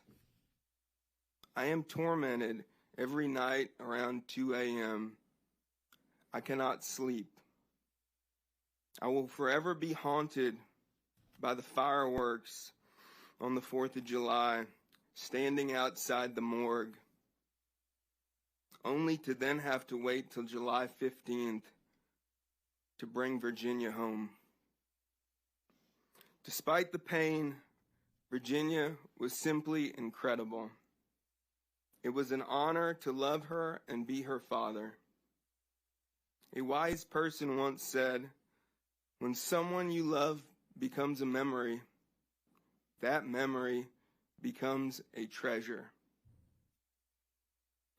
I'd like to leave you by sharing a treasure Virginia left for us.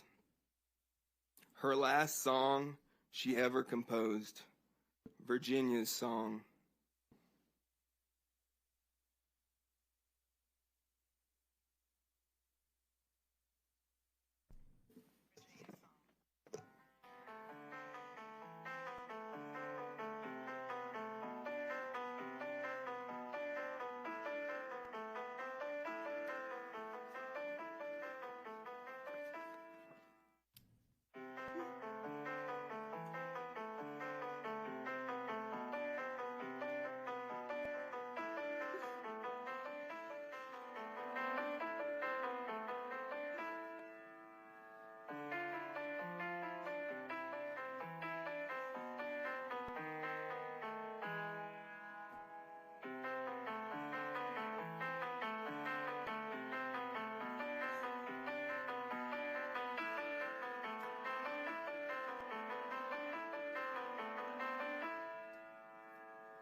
Thank you. Thank you for your testimony. Members, Senator Betancourt. To the Bonners and to the Hunts, to the Hannahs and the Hollises, we haven't asked any questions because we're having to absorb this torrent of grief, which is all well-deserved. Just like, unfortunately, the 27 in heaven had to absorb that on July the 4th. But I want to say this. I can't relieve you. We can't, none of us can, of the guilt and the grief that you feel. But I want you to let us relieve some of the responsibility that you feel, because we can take that on. And we can make sure this doesn't happen again. So I can't stop the dreams. But as beautiful as Virginia's last song was, we'll make sure that this doesn't happen again to the next Virginia. And more importantly, I want you to understand that this testimony is so profound that I can speak for my colleagues. I want you to leave here knowing that we'll take the responsibility as much as we can from you. This bill is going to pass. These camps are going to be safe. And that's our commitment to you. Thank you, Senator. Senator Kokors.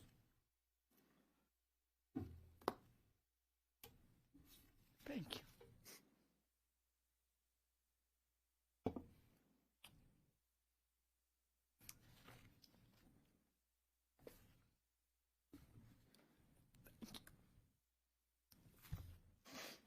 Lars, we met the other day with some of the families. Senator Flores, Senator Perry, and I, and 3 of our House colleagues. And Lars, I want you to know that our family had a conversation about your words about be prepared. It's a really good reminder for all of us, just in life. And I say that because I want you to know you're being heard. And you're impacting lives. This tragedy is going to impact future lives.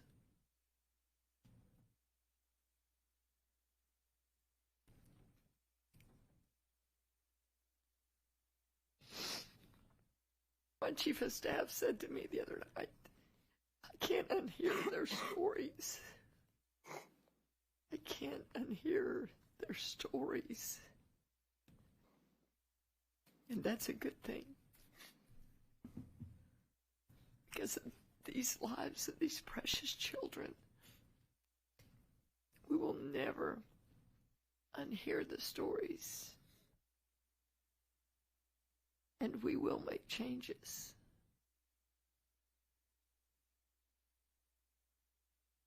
Or Lacey, Nim and Blair in the back of the room, I know I called y'all so many times about Virginia and just trying to find her. And we made some changes along the way about how we were communicating with you. Chief Kidd, thank you for our very deep conversation about how we have to, communicate differently. We were maybe letting some things happen on the local level that the state took over. Thank y'all. And I agree. Can I stop looking for Seal? Because, Lars, I remember what you said to me. When you said, help me, Lois. Help me just bring Virginia home. I want her here in Belleville. Grateful to everyone for finding her.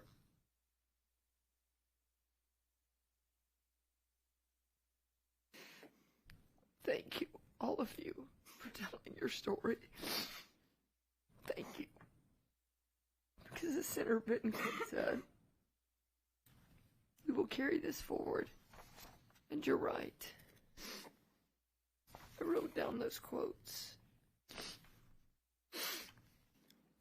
Lacey, meaningful safeguards, but enforceable safeguards. Senator Perry, I think we're getting there.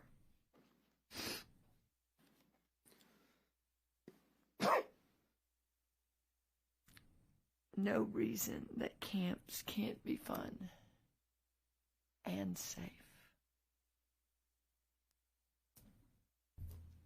Thank you all.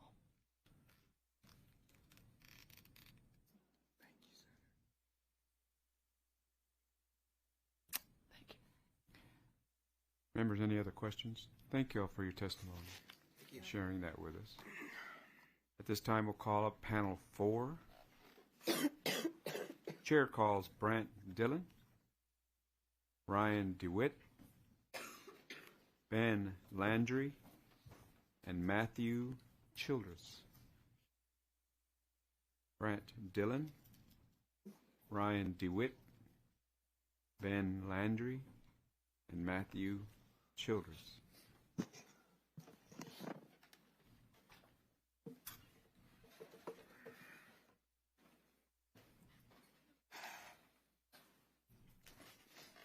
Thank you for being here. We'll begin on my right. If you state your name and please begin your testimony.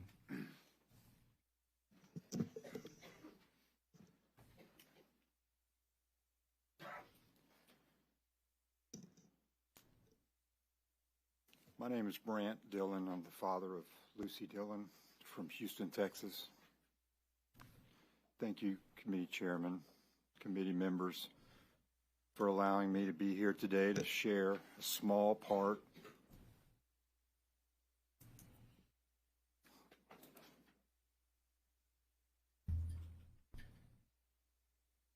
of the life of our precious Lucy, who was only 8 years old when her life was needlessly taken. Our world has been shattered by a tragedy that was 100% preventable. Every plan for our future, every dream that included her, has been destroyed by unsafe facilities, inadequate preparation, failed planning, and poor execution. Lucy was a straight A student. She excelled in school, was in gifted and talented classes, and even skipped a math grade. She was set to begin Spring Branch Independent School District Spiral Program, which provides advanced experiences off campus.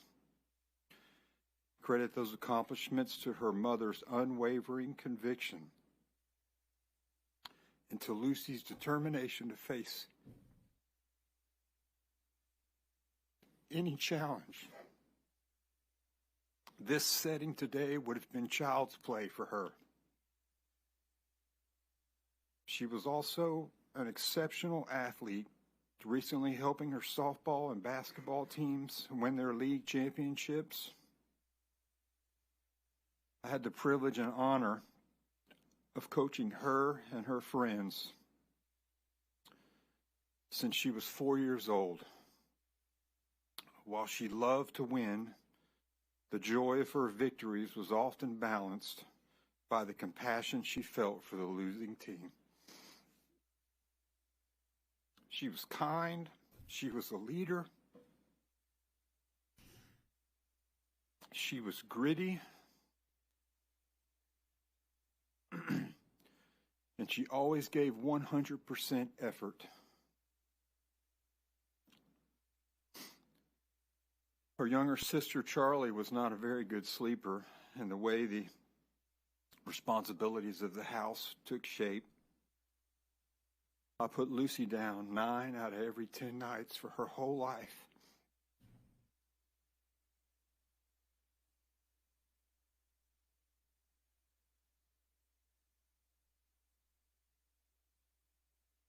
I've read thousands of pages of books to her, countless hands of Uno and Go Fish.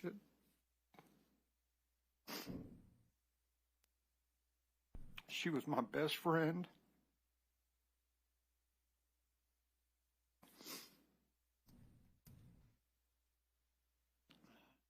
My greatest contribution to society.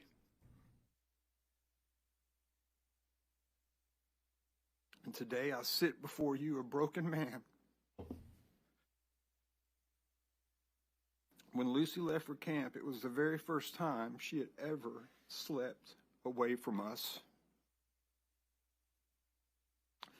We entrusted her care to the camp operators, and never for a moment did we believe she would be returned to us in a casket. I will never forget that emotionless call that she was simply unaccounted for.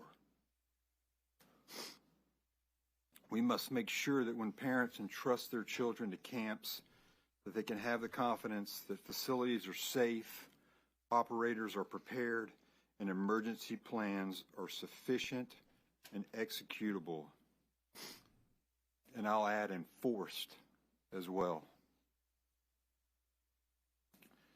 Many things could have been done differently to save our children's lives. I know this because, like a broken record, I replay every scenario in my mind, every day and every night.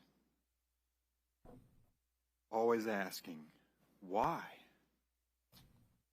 What were they thinking?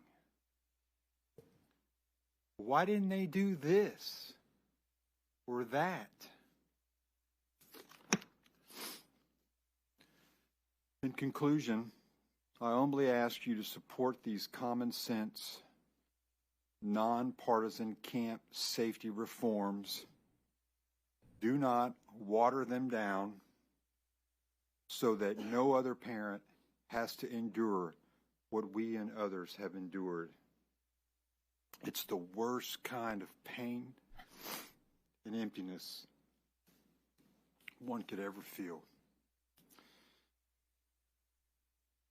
I'll close with this. I have a friend who's working his way through the Bible in 365 days, and he sent me the scripture from the other day, and it really struck a chord with me, and I just wanted to share it with you guys. Maybe it applies, maybe it doesn't. It's Ezekiel chapter 33, verse 6, the story of the watchman. It says, "But if the watchman sees the sword coming and does not blow the trumpet to warn the people, and the sword comes and takes someone's life, that person's life will be taken because of their sin. But I will hold the watchman accountable for their blood." Thank you. Thank you for your testimony.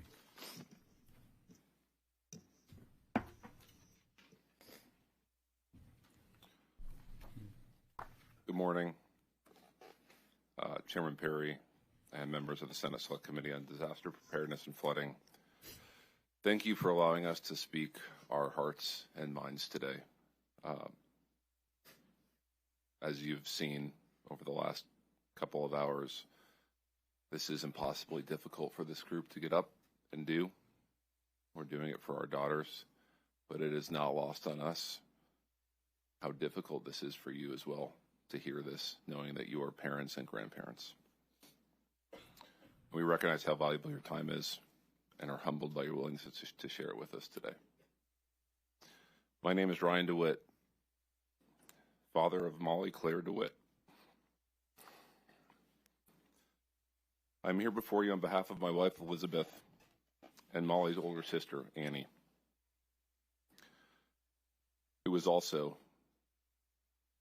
at Camp Mystic, and by the grace of God, is still with us. And Chairman Perry, I appreciate you recognizing that at the front half of this. But I want to correct you and say it's hundreds of children. My oldest daughter was in rec hall on the second floor catwalk, water at her ankles. This is a child who has been through the ringer with weather events prior to this, was in therapy for them for a year. And I feel compelled to share with this group that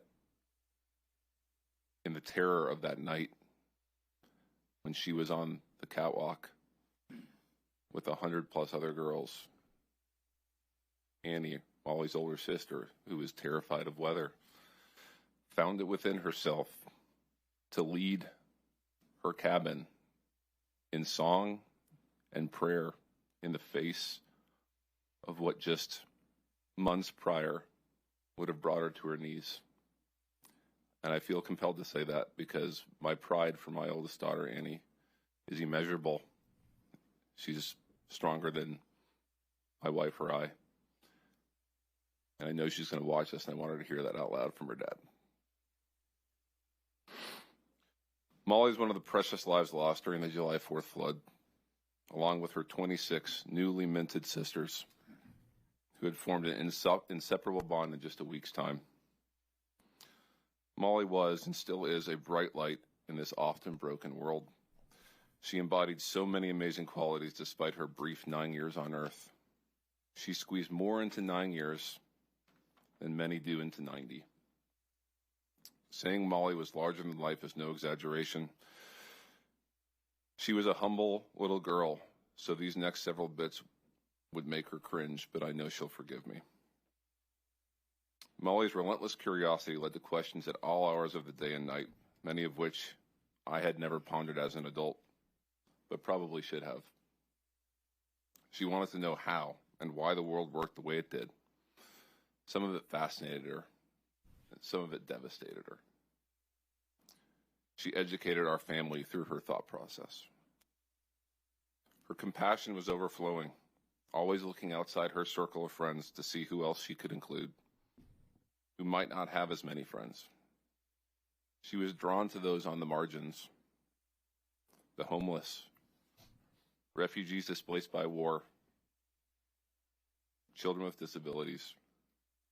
She said to me one night in bed, "Dad, it hurts my heart to see people hurt."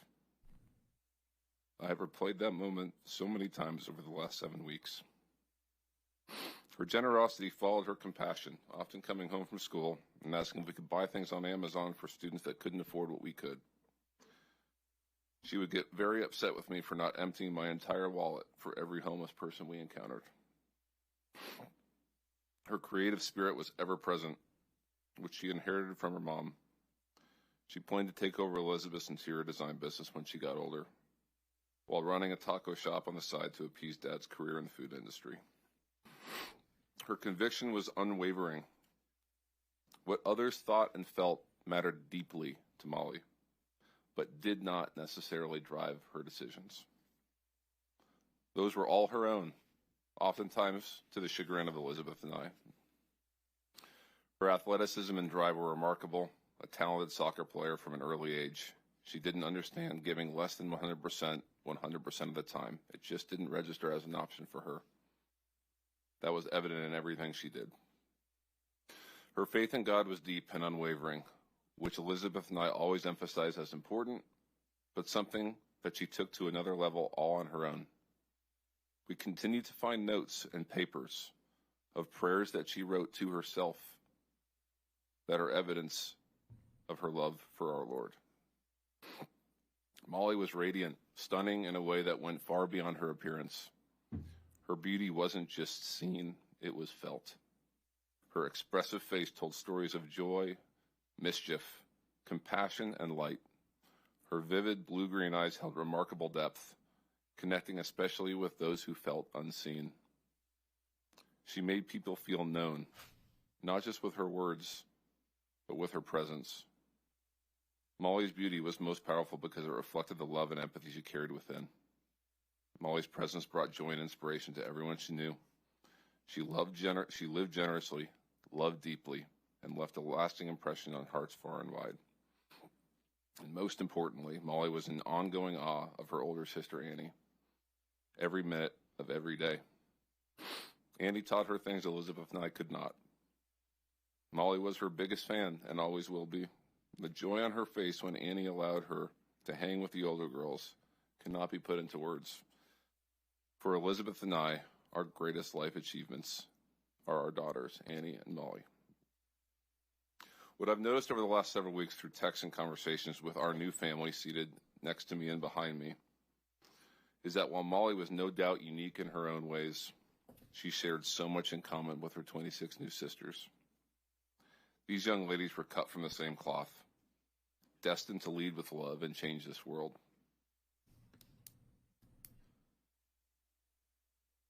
And the two counselors from Bubble Inn, and I don't want this to take away from the counselors from Twins, who, as has been previously stated, did everything they knew to do and followed directions. But Molly was in Bubble Inn, and those two counselors, Chloe Childress and Catherine Ferruzzo, were without a doubt a 10-year fast-forward snapshot to where our girls were headed. They were both set to start classes here in Austin this coming Monday. They were loving, strongly rooted in their faith, and selfless. They will forever be heroes in our hearts. When we dropped Molly off at camp, Annie had been for the last 3 years, and on the ride there, she kept on saying, and looking at the clock, she knew she was getting dropped at 10 a.m. She kept on saying, "Oh, only 45 minutes till I don't see you guys for a month. Only 30 minutes till I don't see you guys for a month." We got out of the car. I gave Annie a big hug. She had been through this before. She looked me in the eyes and said, "I got this, Dad." She was homesick every time and worried every time, but she always pushed through. My goodbye with Molly is something I will never forget. She walked up to me. I was on one knee. She gave me a big hug. She pulled back. She grabbed me by both arms, and she looked me directly in the eye. No less than 10 times, with eye contact I had never experienced from this little girl. She said, "I love you, Dad. I love you, Dad. I love you, Dad." While I'm so grateful for that goodbye, that moment haunts me today, because shortly thereafter, I pulled the car farther, and I was told, as I'm crying, "We got her. She's safe." We drove out of camp. I'm a wreck. And I looked at my wife, Elizabeth, and I said, "I don't think we should go out of town, overseas." And my worry was something would happen to us on the plane in another country, that we wouldn't be able to go back and pick our daughters up. And never in my wildest nightmares did I think that this is what was going to occur. In short, on July 4th, the world lost 27 lives that were destined to change our landscape forever in their own unique ways. The biggest tragedy is that it never should have happened. This was 100% preventable.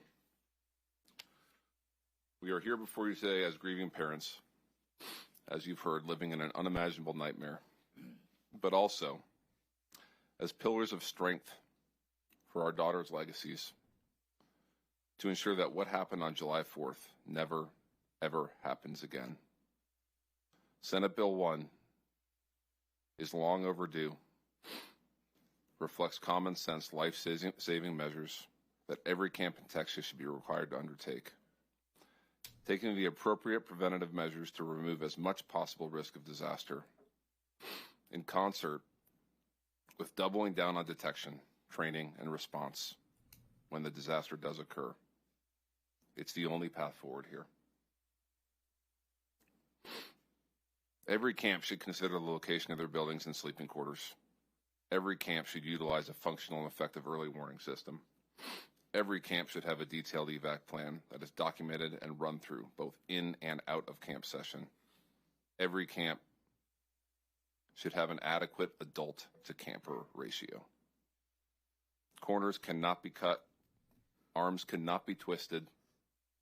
Gray areas cannot exist. These were our children's lives. Now we fight united for the safety and lives of millions of children that will attend camps in the future. And the future is right now, not the next special session in 27. And I recognize as I look at the 9 of you that this message is not directed at you, but I know this is public testimony. And I'd like to say, for those that may dare to oppose the fundamental principles of this bill, I'd ask that you envision stating your case in front of our 27 daughters. If you had the opportunity to look each of them in the eyes and tell them that their safety and the safety of millions of future campers was not a priority, could you do it? We cannot answer that question for you. In closing, we're humbled and honored as a group for the incredible support we've received from our local communities. We would not be here without you. I drew some inspiration from a quote that Governor Abbott uttered during his own personal story of overcoming a life-altering accident. He said, "Our lives are not defined by our challenges, but by how we respond to them." This is our response. We implore you to join us in that response. Do not waver. Do not hesitate. As Molly would say, let's give 100% effort, 100% of the time. Let's make these 27 amazing girls proud of the way we respond. Thank you very much for your time. Thank you for your testimony. Please proceed, state your name. Thank you, Senators, for hosting us today and letting us share our experiences with you. My name's Ben Landry. I'm Laney Landry's proud father. Laney was killed on the July 4th floods on the banks of the Guadalupe River. Laney left behind her loving mother, Natalie, me, her father, her brothers, Daniel and Luke, grandparents, teachers, coaches, family, and many, many friends. Laney was the caboose of our family. She was our third child, and she was the sweet, loving daughter that Natalie and myself wanted so badly. She made our family whole, but more importantly, she softened out the edges of myself and my boys. She made me the man, the husband, and the father I am today. She truly changed our lives and made us better people. She was the best friend to Daniel and Luke, a great playmate, a great friend to everybody around her, and a kind, caring child. Like you've heard from all of these people, these girls were amazing. And they brought the best out of people around them. And they truly lifted people up to be better. The loss of Laney has devastated our community and left a hole in our family. While we're full of grief and sadness, we are comforted that she's in heaven with Jesus and that she will lift us up and that she'll lift all of our community up. And so we'll be able to find peace and happiness again. Laney and the other 26 girls that died at Camp Mystic that night have given our families the strength and focus to fight for these changes. It's clear that the status quo did not work, and important safety standards must be imposed in the camping industry, just as they are in schools, daycares, and industrial, commercial, and manufacturing sites. No emergency plans and no evacuation training is not acceptable. There is not an industry I know that would allow this. I've coached lots of my kids' teams, and I've always told them I will never put you in a position to fail. All of these girls were put in a position to fail. They were told their directions were to fail, and that's what happened that night. These children were put to sleep in a floodplain with no plan for a flood. This must be changed now so this does not happen again. This is an event that was preventable and was caused by years of neglect, ego, and complacency. Never again should these words be used to describe the children's camps in Texas. Our families are welded together in this awful event. We are not here to ask that you take our grief away. The grief represents the everlasting love that we have for our girls. We are asking that you pass this legislation to give us the comfort and hope that this does not happen to another family.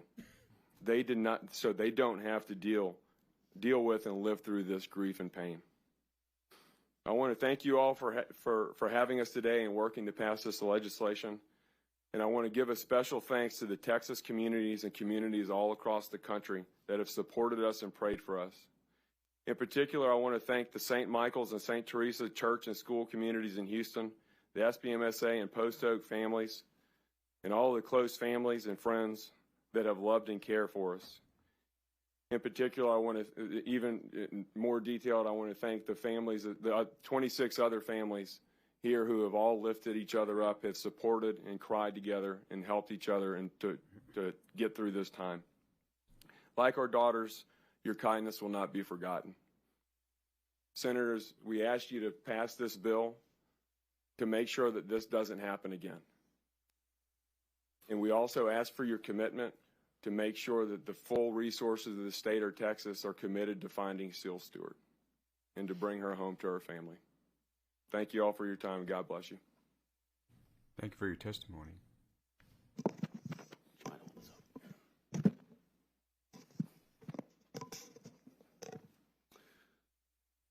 So thank you, Ben.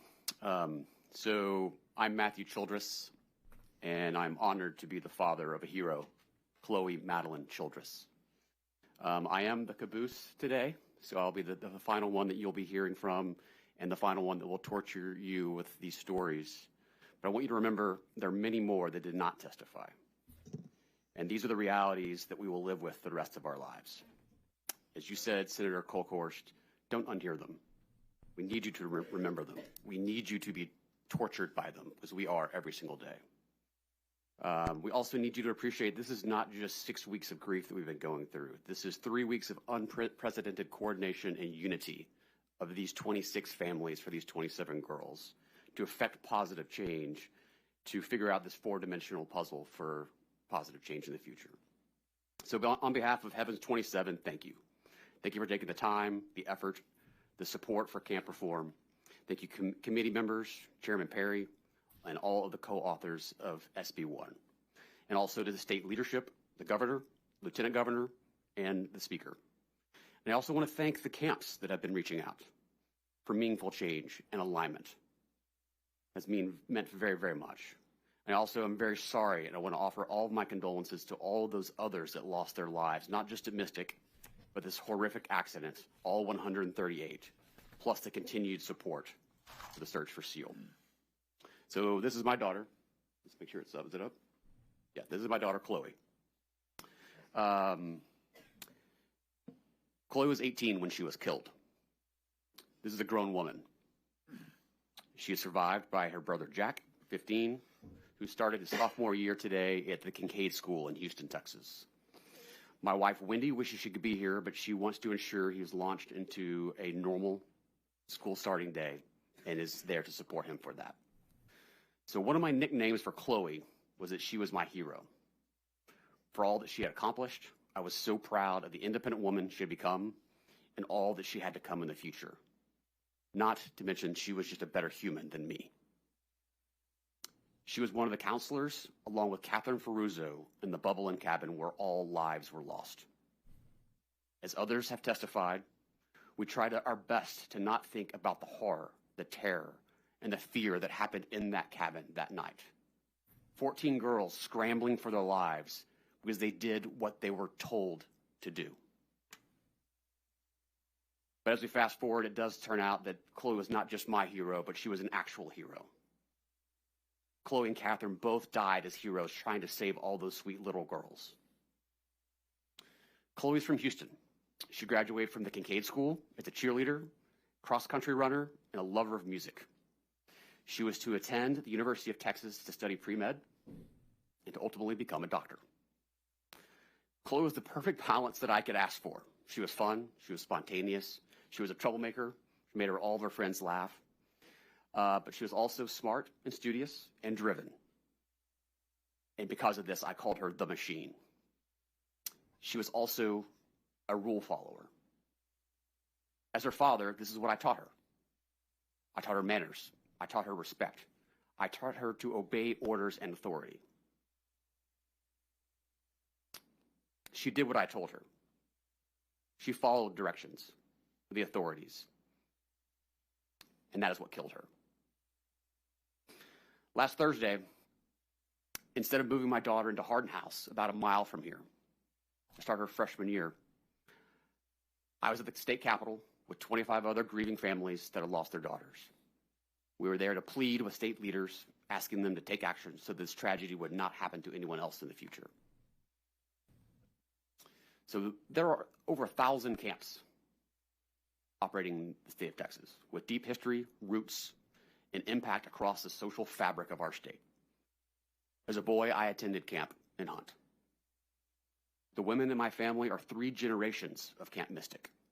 I spent my youth picking up my sister at Mystic, staying at the River Inn, and begging to stop at the Hunt store on the way out for a burger. These are places that create lifelong memories and friends that folks will have for the rest of their lives. These are places that should live on and should be cherished and enjoyed for generations to come. The change we are asking for is to provide protection measures to ensure that camps can survive. So the changes we are asking for are very common sense, logical, nonpartisan ideas for camp safety. These are positive, forward-looking changes to ensure a continued flow of new kids into these camps for years to come and giving the parents the assurances that they need. So first, prevention. No child should sleep in a floodplain. Daycare and schools already have sitting laws that prohibit such dangers. I do support the exemptions or exceptions for lake-bound camps that Chairman Perry spoke about earlier. I am from Houston. I know what it means to live in homes in the floodplain. I've lived through Allison, through Ike, through Rita, through Harvey, and countless other storms.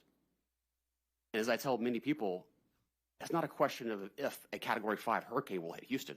It's just a question of when. When you look at the Central Texas storms, they have happened before. These storms will happen again. And anyone telling you otherwise is fooling themselves. Second, detection. Simple flood and weather alert systems with backup communications would have saved lives. Third, training.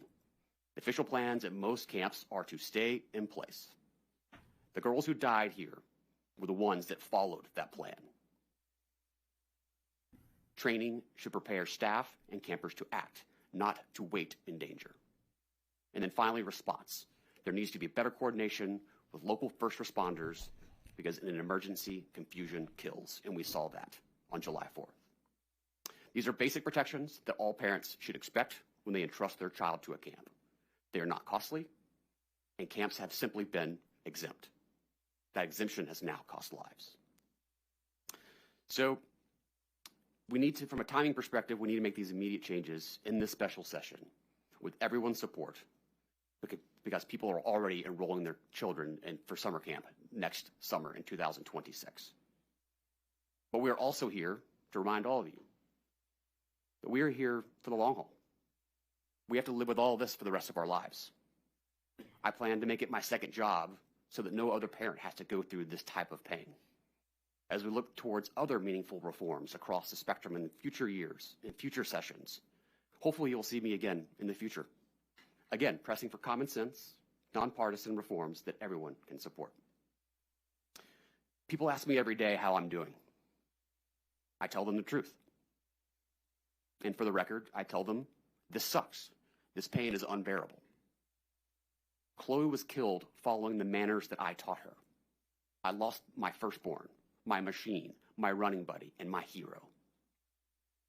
And for this group of Heavens 27, I am overwhelmed by the unity that the 26 families have had. This all came together in less than 3 weeks, and we have to see this through. There's nothing we can do to bring our daughters back, but we can honor them by ensuring their deaths lead to meaningful change. For now, the time is to act and support SB1.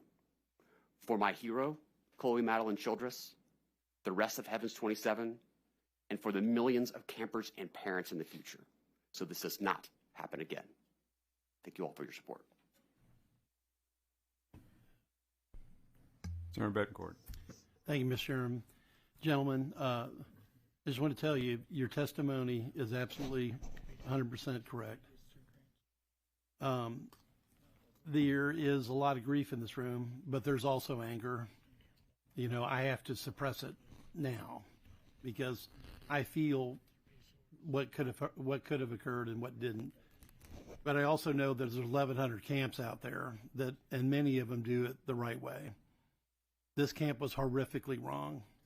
The instructions to Chloe were horrifically wrong. And that's where that anger comes in.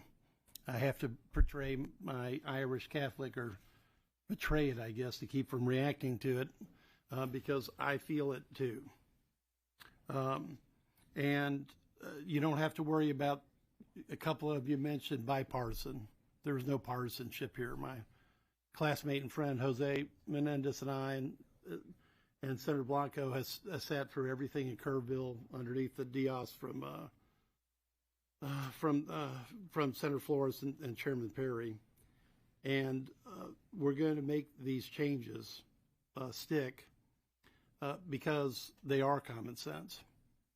You know, and Ben, you made a point about being a coach. You know, I've been everything from a SBISD, you know, superintendent on baseball on down. And you never leave your children at a point of failure. Never put them out to fail. And they didn't. But a lot of other people did. So we're going to recognize the obvious and do what we can to change it. And there won't be any testimony against this. And Ryan, to you, I want you to hold on to that 10 seconds with your daughter, because that's her gift back to you. And you keep giving that gift to everybody that you know of for the rest of your life, because that's what she'll want you to do. My life's purpose has been redefined. I could tell. And God bless you.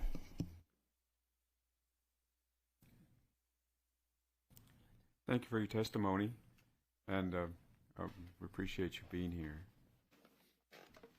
Are there any other members of a child lost at Camp Mystic who wishes to testify? Seeing and hearing none, members, that concludes the testimony we will hear from the families today. I would like to thank every family member for testifying here today. I know it was extremely difficult, but your time was very well spent. Members, just kind of an FYI, this was seventh time for a lot of these families to have this conversation, both with members and legislatures and other groups. So I can only imagine how you relive it that 7 times. So I do appreciate you be willing to tell the story. All right. At this time, the chair calls up our final panel, which includes a resource witness from the Department of State Health Services and some camp operators. The chair calls Adam Buck from the Department of State Health Services, Adam Buck, John Robertson from Camp Longhorn, John Robertson, Scott Fineski from Camp La Junta, and Randall Daly, Texas Association of Campground Owners. You come forward, please. Mr. Chair, I have kind of a comment. It's not meant to... Senator Perry?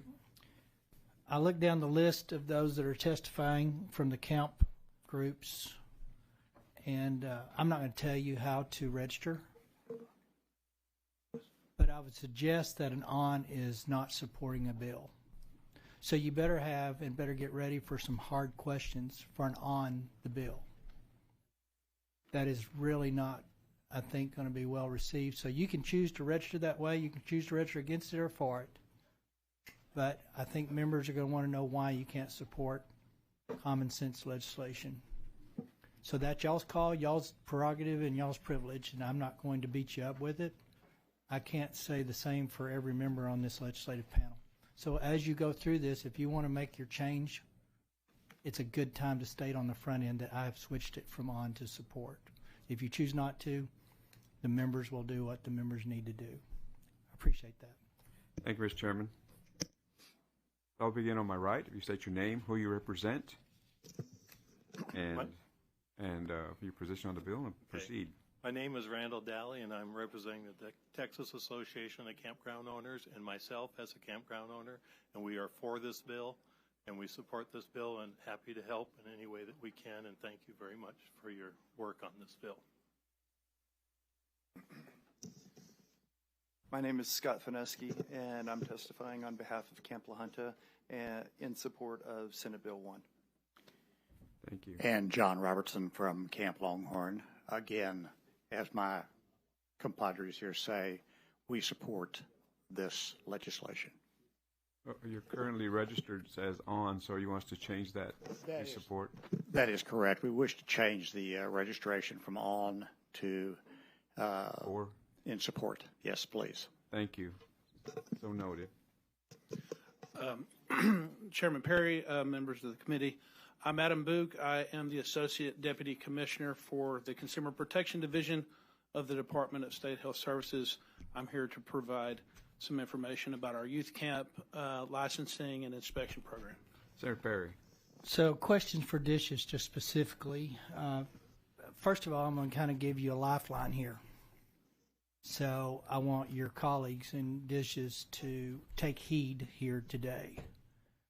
We are asking dishes to step up, step out, and do more things than they've been asked to do. I sit on finance. I'm not naive to assume you're going to get this done today with existing resource. Yes, sir. So before we get out of this building in the next week, It is absolutely, and I cannot stress this enough because I do this with every agency, and very seldom do agencies take advantage. Within reason, I want an inventory of personnel needed to implement, enforce, and inspect before next camping season, and I remind you that starts before the next session. Yes, sir. So I need a very detailed map of what is available today and what you will need to make sure these provisions are implemented and inspected. And that is on y'all, because I don't live in your world, but I also recognize not all of this is free. So take that to heart, and I hope your folks are listening. And I would expect that information to be available before we leave this week, because we have a protocol on how we get hearings done. So please take that to heart. Secondly, specifically, and we're not going to relive history and whys and why nots forever, but I want to clearly understand what is supposed to be being done today. My understanding is Camp Mystic passed with a 100% rating 2 days prior to. So what was being inspected at these camps today? What was supposed to be that wasn't? So give us kind of a general framework and then hone in on how can a facility 2 days before an event like this be a 100% rating? It may be on the legislature that we did not give you the prescripts necessary to force the inspections as they were, but we're fixing that today. But give us, as a members, and I'm sure there'll be other questions, but I want you to make sure that I will put it this way. If another event happens after April of 26, and I hear the word we didn't have the manpower, the resources to do it, as someone said earlier about watchmen, it is incumbent upon us to accept the role as watchmen, but when we implement it, that role transfers to y'all. Thank you. Yes, sir. Thank you. Senator Kokhorst. Give us the big umbrella. Okay. Thank you, Chairman Perry. First of all, I want to say that we do have a cost estimate based on the initial SB1, and we will modify that based on your modifications that you announced this morning. GSHS. I wanted to say before you got started to your, thank you for recognizing me. Before we get started, and that estimate is important. Mm-hmm. And I know that there would be, there is an ability to do an RTE, a request to exceed. I'm not sure how the Lieutenant Governor and Senator Huffman want to do this, whether it's included and domiciled within SB, I think it is now 5, or again, we're on a 30-day timeline, but we get RTEs from y'all all the time, not just dishes, but agencies. And so this would be something that could fit in there, I do believe, on an RTE. But it needs to be, as Senator Perry said, I would use the word robust, complete. Okay? For sure. Yes, Thank ma'am. you. Thank you. Any other things, Senator Perry? Members, any questions for the panel? So I want dishes to go through existing framework. I don't want to rehash what we didn't get done specifically, but I think people need to answer that question, how 100% inspection was created, if it was because we didn't require what we should have required, or if it's required it, but it became complacent, if it's just kind of check the box routine stuff. So share with us what you can share about existing and what this next level will be. Yes, sir. Health and Safety Code 141 has 15 standards that is broken down currently in section 141.0025. And we basically have identified 86 inspection criteria from those 15 standards that we do go inspect. I believe the things that we do in terms of inspections are verifying the records are appropriate. We have verified that they have an emergency plan. Our staff, we aren't the organization that approves those emergency plans, but we do verify that they meet certain criteria, such as, to be implemented in the case of a disaster, serious accident, epidemic, or fatality. We verify that they have a copy of the plan, that it covers those specific event types, that it's posted in the buildings, all the structures within the camp, that camp staff and volunteers are aware of the plan.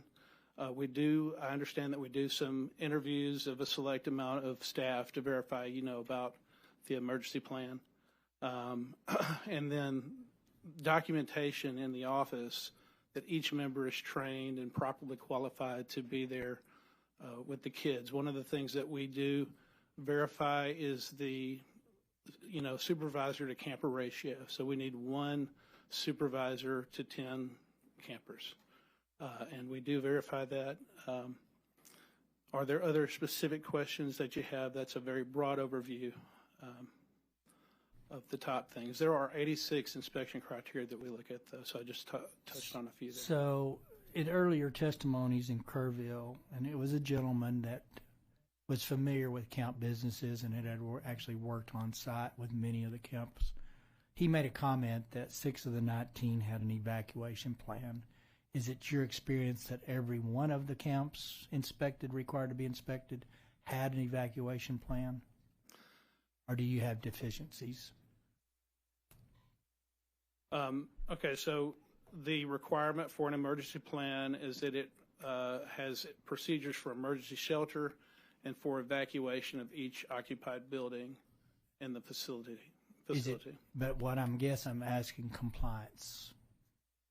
How many don't have a plan, or did everyone inspected have to have a plan? Well, if you don't have an emergency plan, then it is, we do have enforcement requirements for that. We consider that like I forget what the level is. There's basically 3 levels of enforcement, and it's, you don't have an emergency plan.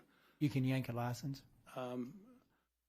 I would have to look at that. It doesn't matter. Like I say, we're changing your world a lot, so moving forward. But I'm trying to get down to, I was told 6 of 19 in a hearing by a guy that's not in y'all's department. Okay. So the question I have, do you know how many camps didn't even have an evacuation plan? As far as I'm aware, our inspectors have verified at each of the 375 camps that we license that they had emergency plans. Those emergency plans are supposed to include evacuation. Okay. That's good information. So just FYI members, there's about 1,000 camps. 600 of them are in Chapter 54 or something. They're non-youth camp, typically other kind of venues.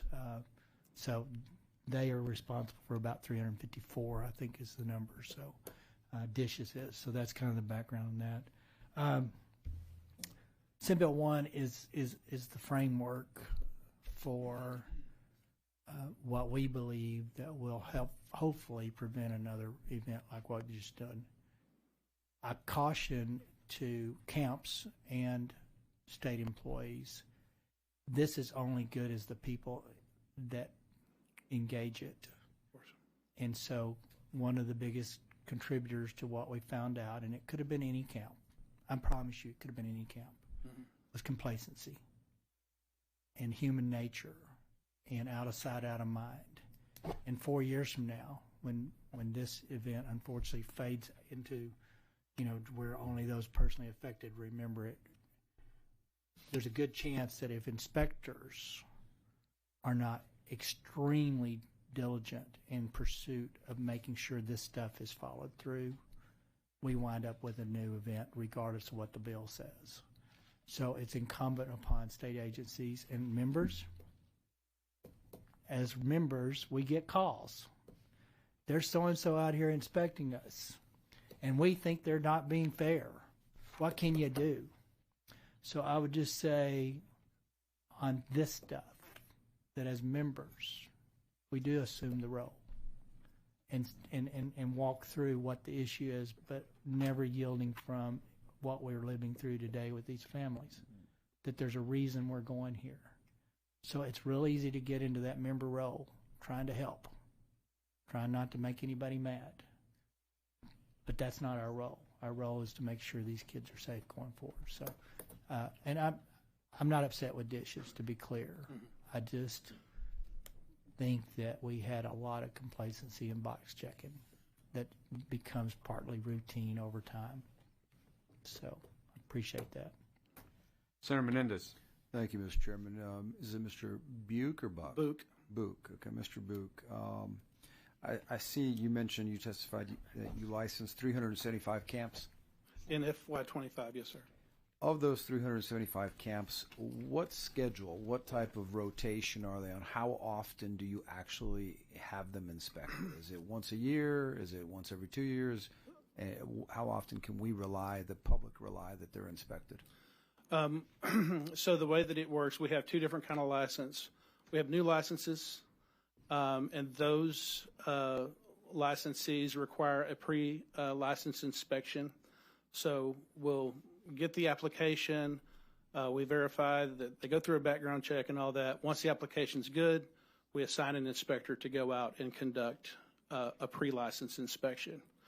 Once the new camp meets their pre-license inspection, then we give them an approved license within 30 days. Okay. If we find any deficiencies during that pre-license inspection, they have 10 days to make corrections. That's the first category. The biggest category that we have are renewals. I think in FY25, we may have had one new camp license. The year before that, we may have had 3. So most of them are renewals, and the renewal applications also get a background check when they send those in. If there's any changes, our staff will communicate with them to make sure that we understand what's changed and, the application is correct.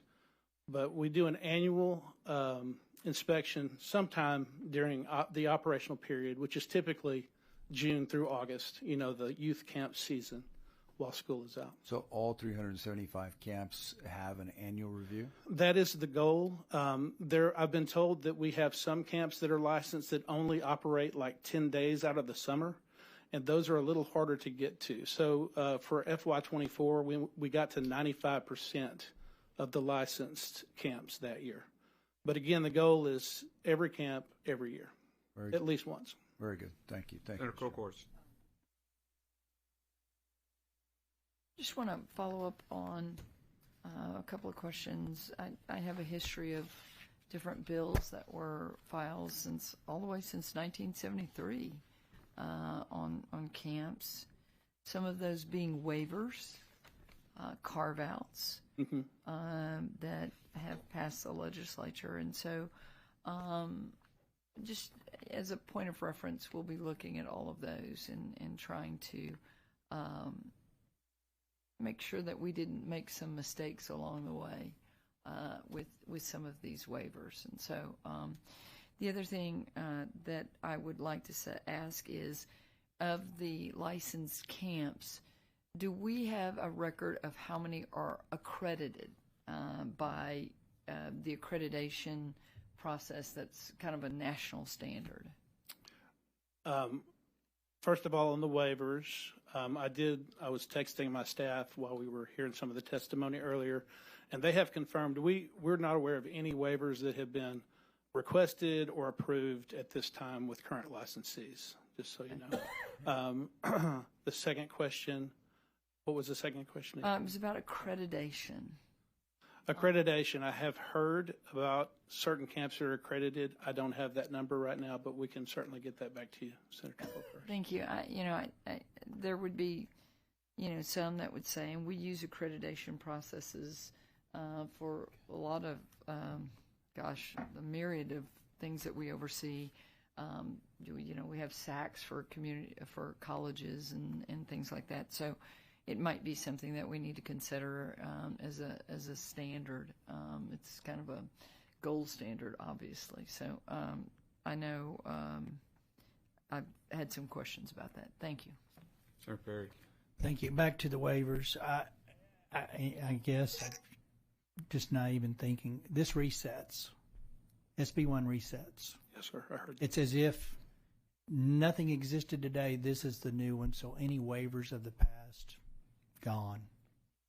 Because I can only assume most of them were exempting them out of things we thought were important enough to put in statute, but people didn't want to do it. So if there's some legitimate need for something, which I cannot envision what it would be, but generally speaking, I want dishes to understand it doesn't matter what the past waivers were. This is a new day. Okay. Thank you. Thank you, sir. Thank you. Members, any other questions?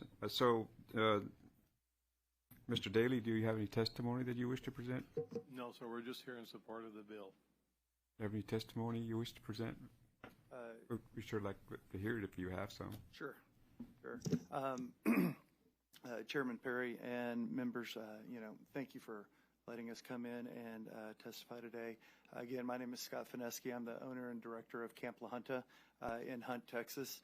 And before anything else, just want to, we heard some pretty powerful testimonies earlier, and and just want to say, we are deeply sorry for all the loss that has been happening in Hunt. It's, through the community and through the camp community, we're grieving alongside and with the families, and it's difficult to wrap our brain around the devastation, and it's been, and so just wanted to say, we are sorry for all the loss that has happened. A little bit about, the night. On July 2nd, we welcomed our second-term campers. We had 295 campers and an additional 100 staff members were on site for second term. The following night, the storm struck. My wife and I, we were awake early, as were members of our staff. However, we did not receive any emergency alerts or warning about the rapidly rising river. We first were indicated or found out something was happening when my wife was looking out the front window and saw a dining hall table floating across the athletic fields, and she looked at me and said, "I just saw a dining hall table." At that point, we realized that something was going on. We quickly threw on shoes and ran and sprinted to the cabins. We opened doors and woke the counselors and told them count heads and head to the maintenance road. That maintenance road is a high spot on our camp, and it's a spot that's familiar to everybody, and that's our meeting spot. The counselors, they did an amazing job in getting the kids awake and getting them out quickly of the cabins. One cabin complex began taking water on quickly, and we could not immediately reach it. I used flashlights, passed them out to the counselors, and we lit up the cabin the best that we could. There was no power at the time, and we instructed the counselors to move their campers to the rafters in the building. The rafters are accessible via bunk beds, so that and so that was that was a very doable, very understanding thing for them. While my wife was on the phone with 911 at that point. At this time, the rest of the camp was safely located at higher grounds with their counselors. Once the waters slowed to a manageable level, I accessed the cabin complex, and climbed to the rafters with the kids and said, "I know we're scared. I know, but we're brave, we're strong, and we're going to be safe." At that point, we set up a landing spot for the kids and helped them get out of the rafters, and I started evacuating the kids out of the rafters, carrying them across what was our sidewalk, but now had fast water, or had at that point water coming across it. When the water lowered a little bit more, slowed down a little bit more, I felt that I could bring counselors to come stand in the water, and we formed a line, and a counselor helped me pull the kids out of the rafters, and we carried the kids across the sidewalk out of the water and over to my wife on the high grounds. In addition, we had one smaller cabin that housed 4 of our counselors. It was swept off of its foundation, and it floated about 20-25 yards away from where it was originally located, and it was stopped by a tree that was along the path. Once it stopped, I was able to reach out to the counselors and get them out safely and up onto dry land. Sometime in the morning after sunrise, we received a phone call from local authorities to confirm the status of our situations. I let them know that we were all safe and accounted for, but we had no water, we had no food, and we had no electricity. They said they would not be able to help us at that time. And the way that we were able to secure water and food for our campers was that we had a family member who was able to get a private helicopter to fly in and give us some food and give us some water for the kids.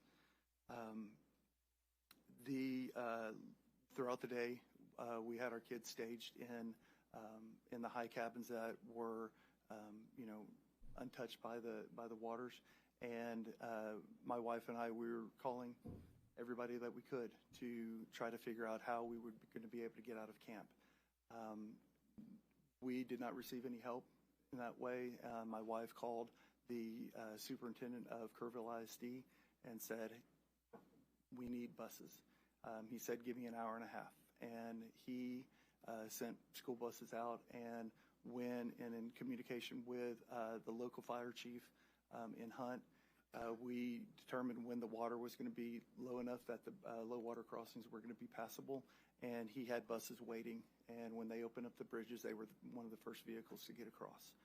They came into camp, and after head checks and making sure that we had everybody, campers and counselors alike, on those buses, they left and they went into the staging area in town, and we had already been communicating with parents where that was going to be and when they needed to arrive at that location.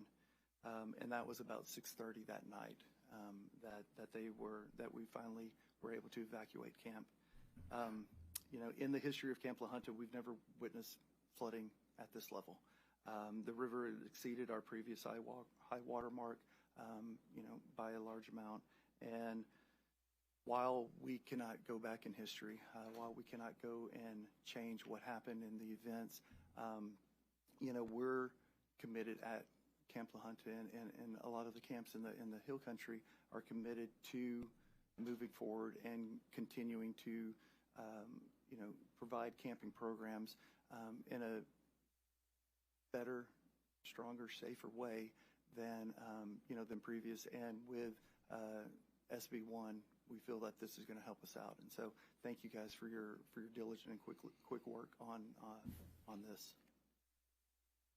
Senator Perry. I just want to say, you're one of the ones that we had this conversation. You call it blessed, and it is truly blessed that your wife got up and saw something at that point. But here's the thing I would tell you. You were decisive. And although it may not have fit the wheelhouse of SB1, you had a plan. You knew what maintenance road meant, and so did all your folks. So on that account, I appreciate the fact that you were there as the owner, first of all, kind of in the mix, right? But you also responded with decisive action because you had made sure everybody knew what maintenance road meant. Just something as simple as, here's what you do when you hear it, you head to the higher ground. So on that front, you're to be recommended, but mainly appreciated for that. You had the vision and the wherewithal to know we need to be prepared. So, but I thank you for that. Senator Betancourt. Thank you, Mr. Chairman. I think Senator Perry's done a great job pulling this bill together with help from Senator Colkhorst and other members of the committee. I just want to go back, including the flood warning siren bill. Gentlemen, is there anything we're missing at this point? I mean, we're moving it, as Senator Perry said, warp speed to get this done, which is what we need to do. I just want to make sure we're not missing anything obvious. And I do commend you for making that decisive change. The chairman is right. Big difference, because you save lives. Other people made a mistake. Other people tried to go out and have their lawn equipment evacuated to higher ground before they evacuated the kids. And I'm so angry about that. I have to contain that every time I hear this story. Okay? So, but you didn't, and that you're to be commended of, because you saved that crew. You did. Now, everybody helped, but you made that fundamental decision. And I just want to make sure while we have a chance, if we're missing anything else, because the other camps, a lot of them did the right thing. And this bill is not to punish the camps that did something good, but to collect the best practices that we all do it right in the future. Gentlemen, sorry, Mr. Chairman. You'd like to respond? The only thing that I'll say is I neither my wife nor I and anybody on Camp La Junta grounds, we're hooked up and connected to alert warnings, and we did not receive a warning that morning. And even though you're hooked up, you didn't receive it, so you didn't get National Weather Service, or we use phones, and so our apps, and so we at that point we did have cellular, and so we did have so we were connected. We were able to place phone calls. My wife was on the phone with 911 on camp at that point, but we did not receive any alerts. Well, there was a preposterous failure for Kerr County not releasing their own warning on top of everything else. Still, already the flood system had already gone to maximum, torrent. So, all right, thank you, Senator Colcourt. Thank you, Senator Bencourt. Local leadership matters. It does. So, Mr. Fineski, I have to ask this question. When you saw a picnic table floating, could you give me, point of reference, a time? I can't give an exact time, and just so you understand, it was not a picnic table. It was a dining hall table. So our dining hall walls came down. And so we had what ended up a house from upriver came and landed and ended up in our kitchen. And so that's what broke through our walls. And so you have no idea what time that was. I know it was after 3 o'clock, and it was before 4 o'clock is when we saw that. We ran out and started the evacuation. I want to say around 4:10, 4:15 is when we left the house, roughly. But looking at my phone and looking, we determined that just by the first calls to 911, really, and just kind of guessing from that time period. So, and I think this is really important in coordination with all the other bills and what we heard. So, Chief Kidd in the back of the room, I'm going to go with your timeline. It's not off by 2 or 4 minutes with Senator Perry, the video that you played in our first hearing. But 1:14 a.m. first warning in Ingram and Hunt. That is a warning. Now, under Senate Bill 1, at that point, you would be evacuating to higher ground. It was 4:23 that the emergency warning went out. In my estimation, it's late.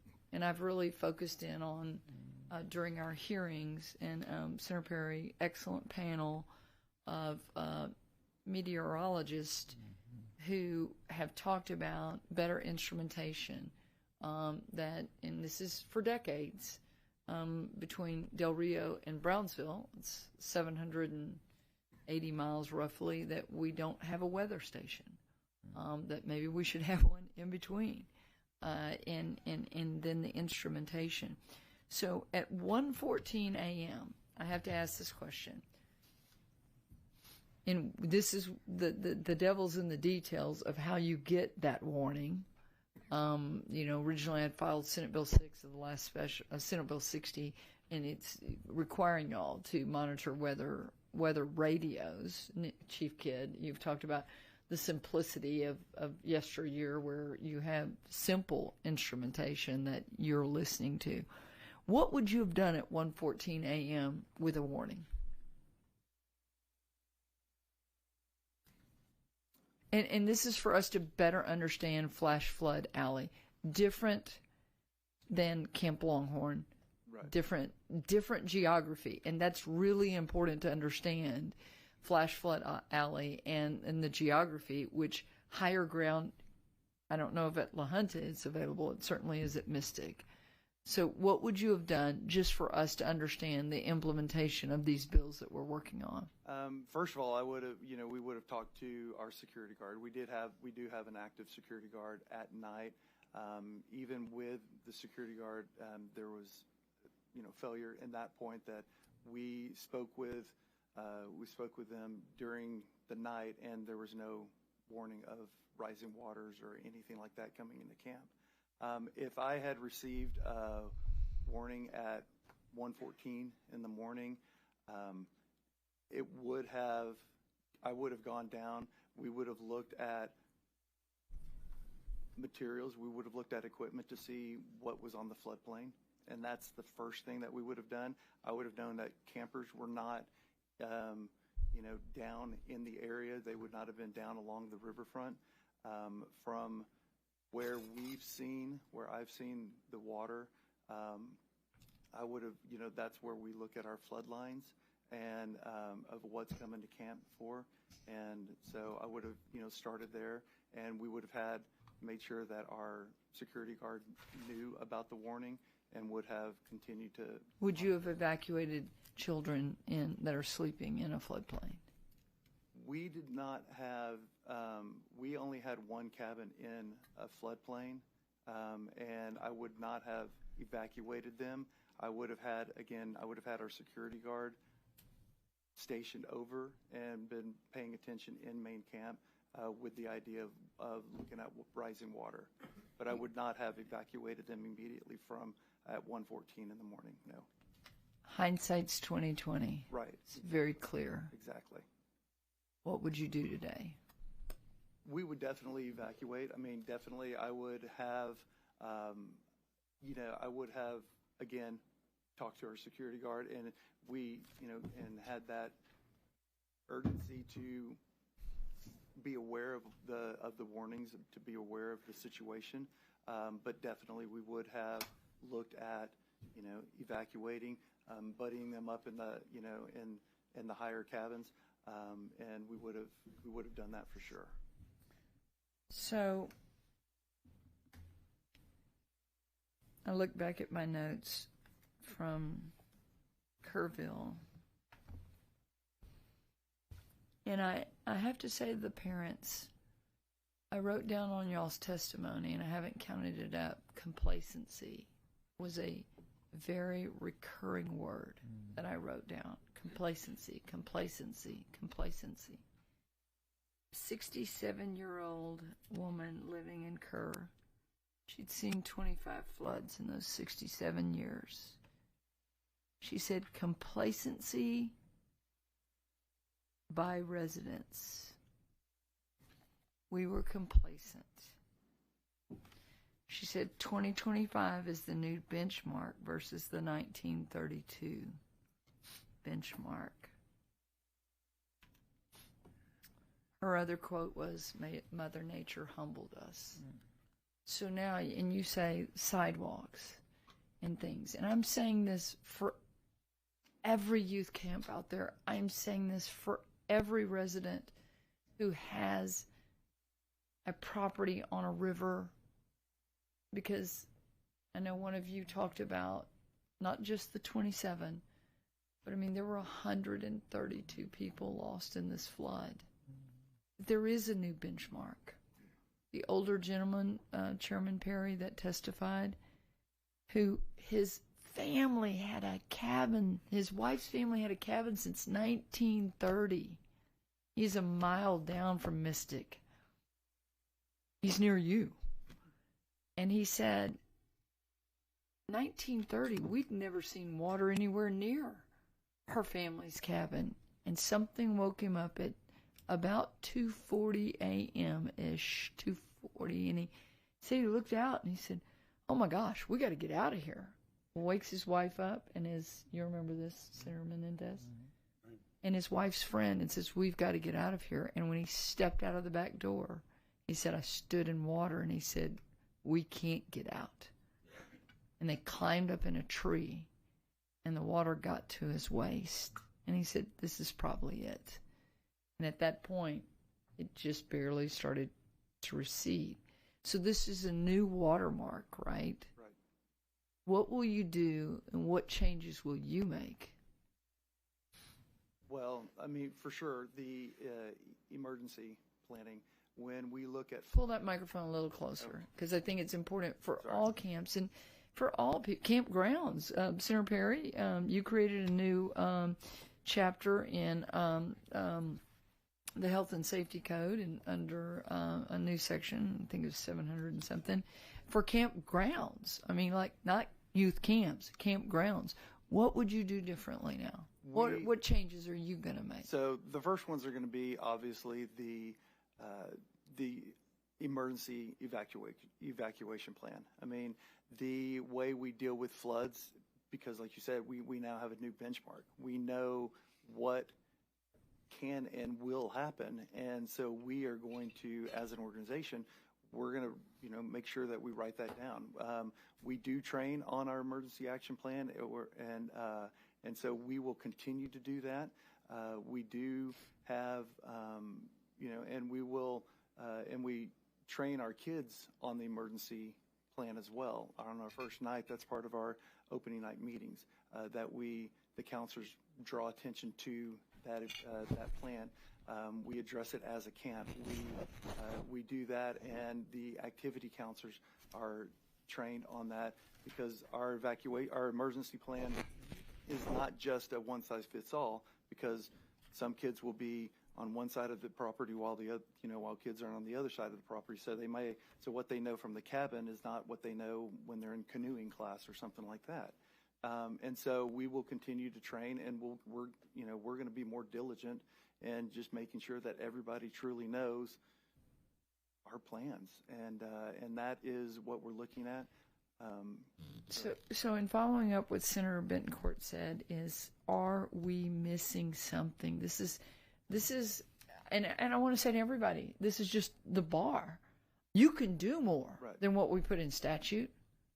Don't do the least. Right. Do more. Right? Right. And so my wife and I, we have already been asking ourselves, from the 6th, the 6th we were still, trying to figure out what happened. But, after that, we started asking ourselves those questions from a parent point of view of what can we do better? How do we do this? How do we get camp back, better, stronger, and safer? And we kind of narrowed it down, and you guys have hit it with the communications. Communications is key for us. The idea that we can communicate to our counselors without even leaving the cabin or without even leaving the house. So before even we leave, being able to communicate with them was important to us. And so we've been, pursuing that avenue to figure out what kind of communications we can have. We felt we had a great communication system, and it worked for many, many years. And now we found out redundancy is super important. And so we had talked about that, of making sure that we've got our systems, on redundancy, to where we will be able to have a backup power source. We'll be able to have a backup, opportunity to, whether it's, through our repeater walkie-talkie systems over the course of the PA systems, but being able to do that. But that communications is really important to us. Like I said, we had one cabin in the floodplain in the 100-year, and it was near the backside, but it was still there. And we'd already made the decision that cabin's going to be retired. It's not going to be there. And so that is, so as far as what you guys are missing, I think you have a great bill that's being proposed. And I think it will help make sure that everybody's on the same page. And, as far as camping goes, and it will help, it'll help, maintain camps and making sure that they're stronger and safer for many years to come. And I think that what's important, I heard from several parents writing it down, is that they don't want summer camps to go away. They just want them to be safe. Exactly. As Lacey said, safe and fun, but safe first. Be prepared. Be prepared. Mr. Chairman, point of clarification. On the answer, the question I'd asked to the emergency management coordinator was how many of the 19 camps had plans with him, and I think it was 6 that only had plans with him. It was 6 out of 19. Yes, and so I think, I'm not sure how many, if they should have all had plans, but I think that SB1 makes that correction, because I do believe that the local emergency management coordinator, of which Chief Kidd were efforts we learn after every disaster. We're going to do more training and get better on the local level in the response teams and how that works. But those plans do need to be with the local emergency management coordinator so that they can heed these warnings. And again, flash flood alley and how this can happen. Complacency is just the word that I keep hearing. I've written it down so many times from your testimony. So thank you, Mr. Chairman. Senator Schwartner. Thank you, Mr. Chairman. Mr. Fineski, you mentioned several times, I think, that you did not get any warning regarding the flash flood. And we heard testimony that the flash flood warning is distributed, the National Weather Service, through the phone, and your phones were working. So can you tell us why it didn't come on your phone, or did it come on your phone? You had the notifications off for emergency? No. We have we've got a rule that you don't turn notifications off during camp. So we know all of the notifications are there. I have lightning apps, and my lightning apps were working fine, just letting me know that lightning strikes were within. We've got it set for 20 miles radius around us. So my lightning apps were going off, and I knew that and that's one of the reasons why we were awake, because it kept buzzing. It kept buzzing for lightning strikes within 20 miles. But no, I have no reason why that we did not receive any. The flash flood warning that went out at whatever 116 or 113. You did not receive that on your phone. I did not. No other phone. Your wife's phone. My wife. I know camper, for a fact my wife and I. Neither one of us received that. The other, my other program staff and assistant directors and everyone, all of them said that they did not receive it either. And y'all are all on the same network, We're all on the same network. Which is what? Well, we're all on the same network on camp. My assistant director's there. AT&T, Verizon. We're Verizon. I'm not sure, but we all have different. I mean, there might be a T-Mobile and an AT&T. Not everybody's on Verizon. Yeah, that can certainly be explored as to what happened regarding notifications. I see Nim Kidd shaking his head back there. I know you can kind of trace back what numbers actually receive the actual weather warnings, and so okay, thank you, Senator Menendez. Thank you, Mr. Chairman. A couple of things, Mr. Fineski. You mentioned that were a concern after you. Well, first and foremost, thank you for your decisive action, and as the chair has mentioned, and after you told everyone to evacuate to the high point in the camp, I think Maintenance Road, is that correct? That's correct. And so you get everybody to evacuate. You go back, and you know where the one where the water's in. You get them into the rafters.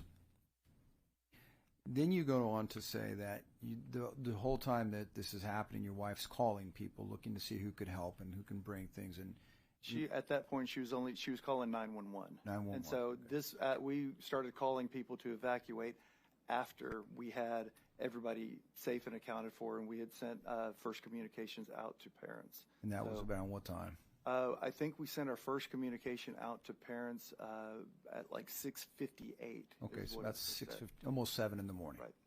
So around 7 in the morning, you also testify that you were having trouble trying to get people to come bring you anything, food, water, any way to get to you. And obviously with the low water crossing, it's very difficult to do that, correct? Correct. So it wasn't until later that evening, that I guess it was, you mentioned the Kerrville superintendent, you were able to get in touch with them, and they prepared the buses. And as soon as the water had receded enough, they were able to come in and evacuate all of the campers and the counselors and everyone. Yes. Approximately how many people do you think they evacuated? We evacuated About 400 people 400 that day. people. So I guess that benefit for all of the children and all your counselors, that came directly as a coordination with the school district. That's correct. And so I was just thinking that I'm not sure if we're missing an opportunity, because every one of these camps has a school district in it, near it, and they all have school buses. And then maybe we should do some coordination, and we thank them for what they've done on that. And so thank you for your testimony today and your quick action. Thank you. Thank you, Mr. Chairman. Thank you, Mr. Chairman. Thank you all for your testimony. Mr. Book, excuse me. You testified that these camps have an emergency plan requirement, correct? Yes, sir.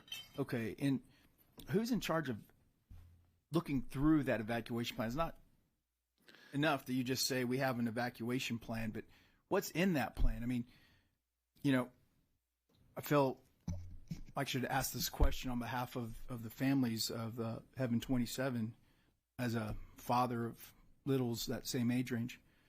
Is stay in your cabin an acceptable evacuation, plan? I mean, the order that was given to Chloe Childress that she followed,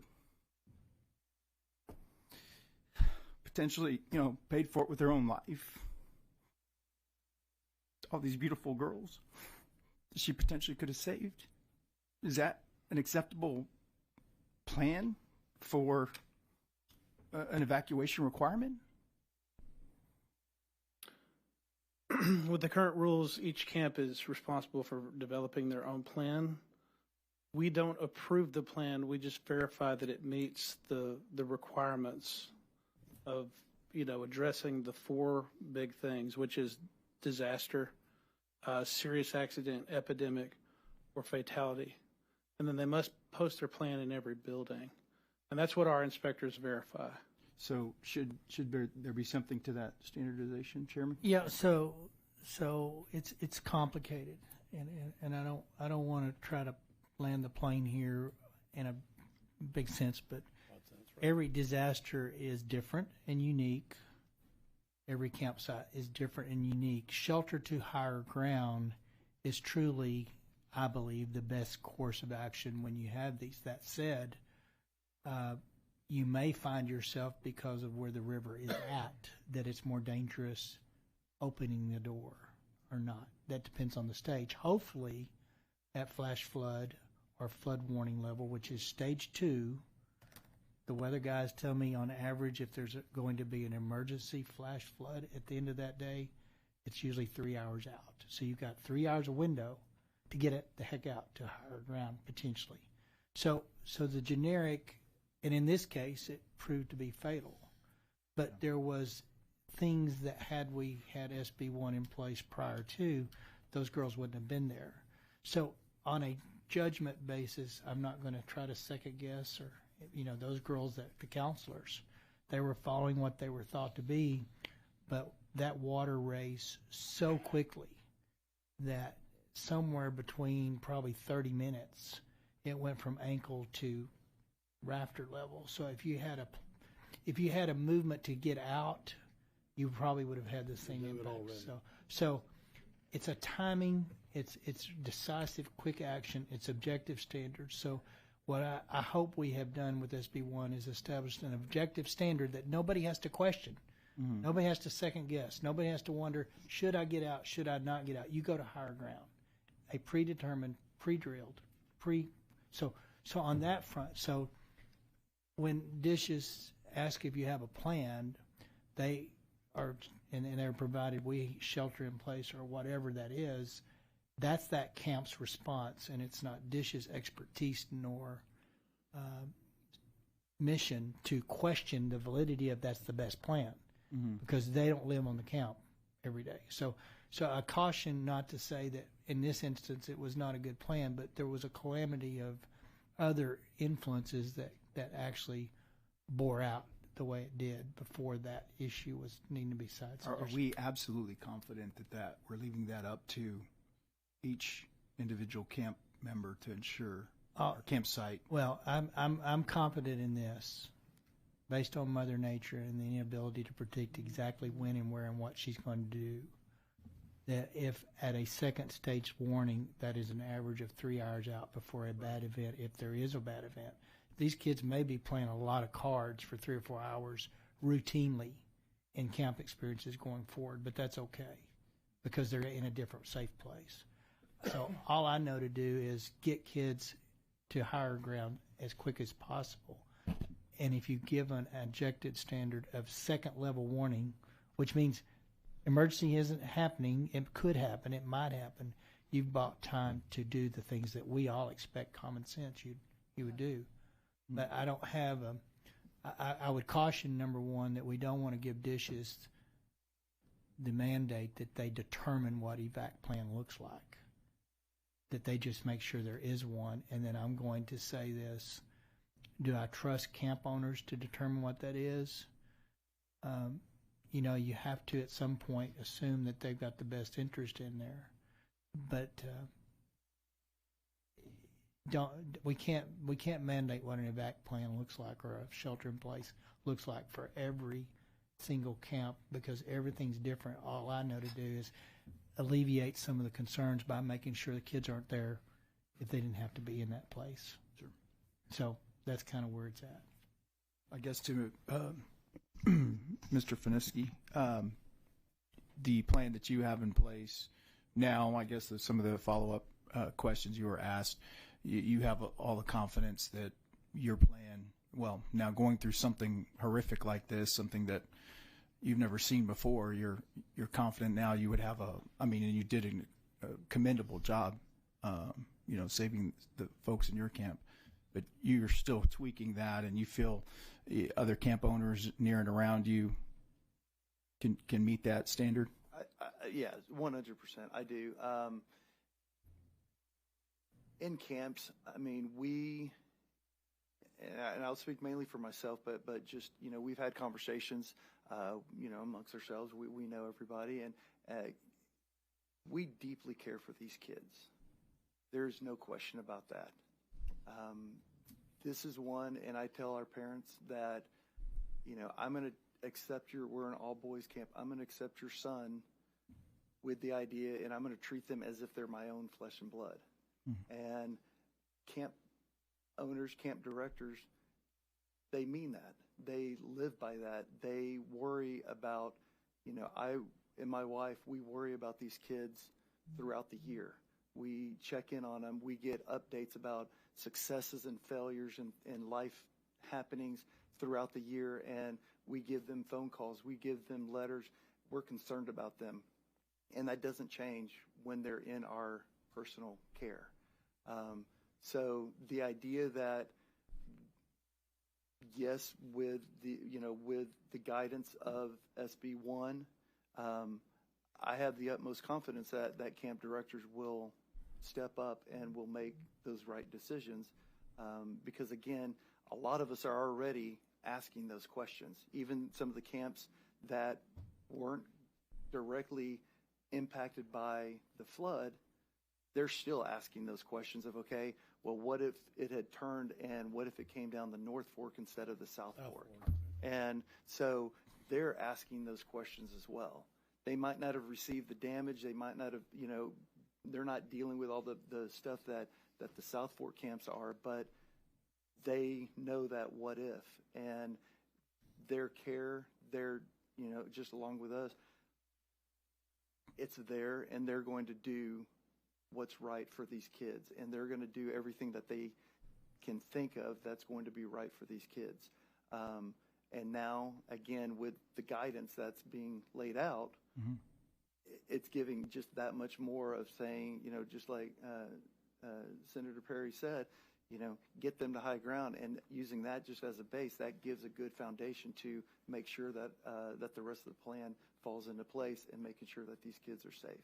Well, your commitment, your decisive action really showed your care for the children. God bless you for that. Mr. Daly? Daly, yes. Is there anything you can do as an association with campground owners to kind of, grab best practices among campground folks with their evacuation plans and kind of share that with each other? Yes, we meet regularly, and we have our what we call our members only page, which has a list of emergency things. It lists different evacuation plans of what to do if you have a shooter, a tornado, a fire, a hurricane.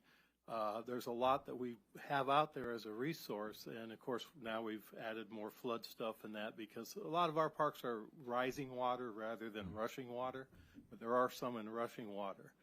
And it's just, we talk about it a lot now in meetings and that. And so we are spreading the word.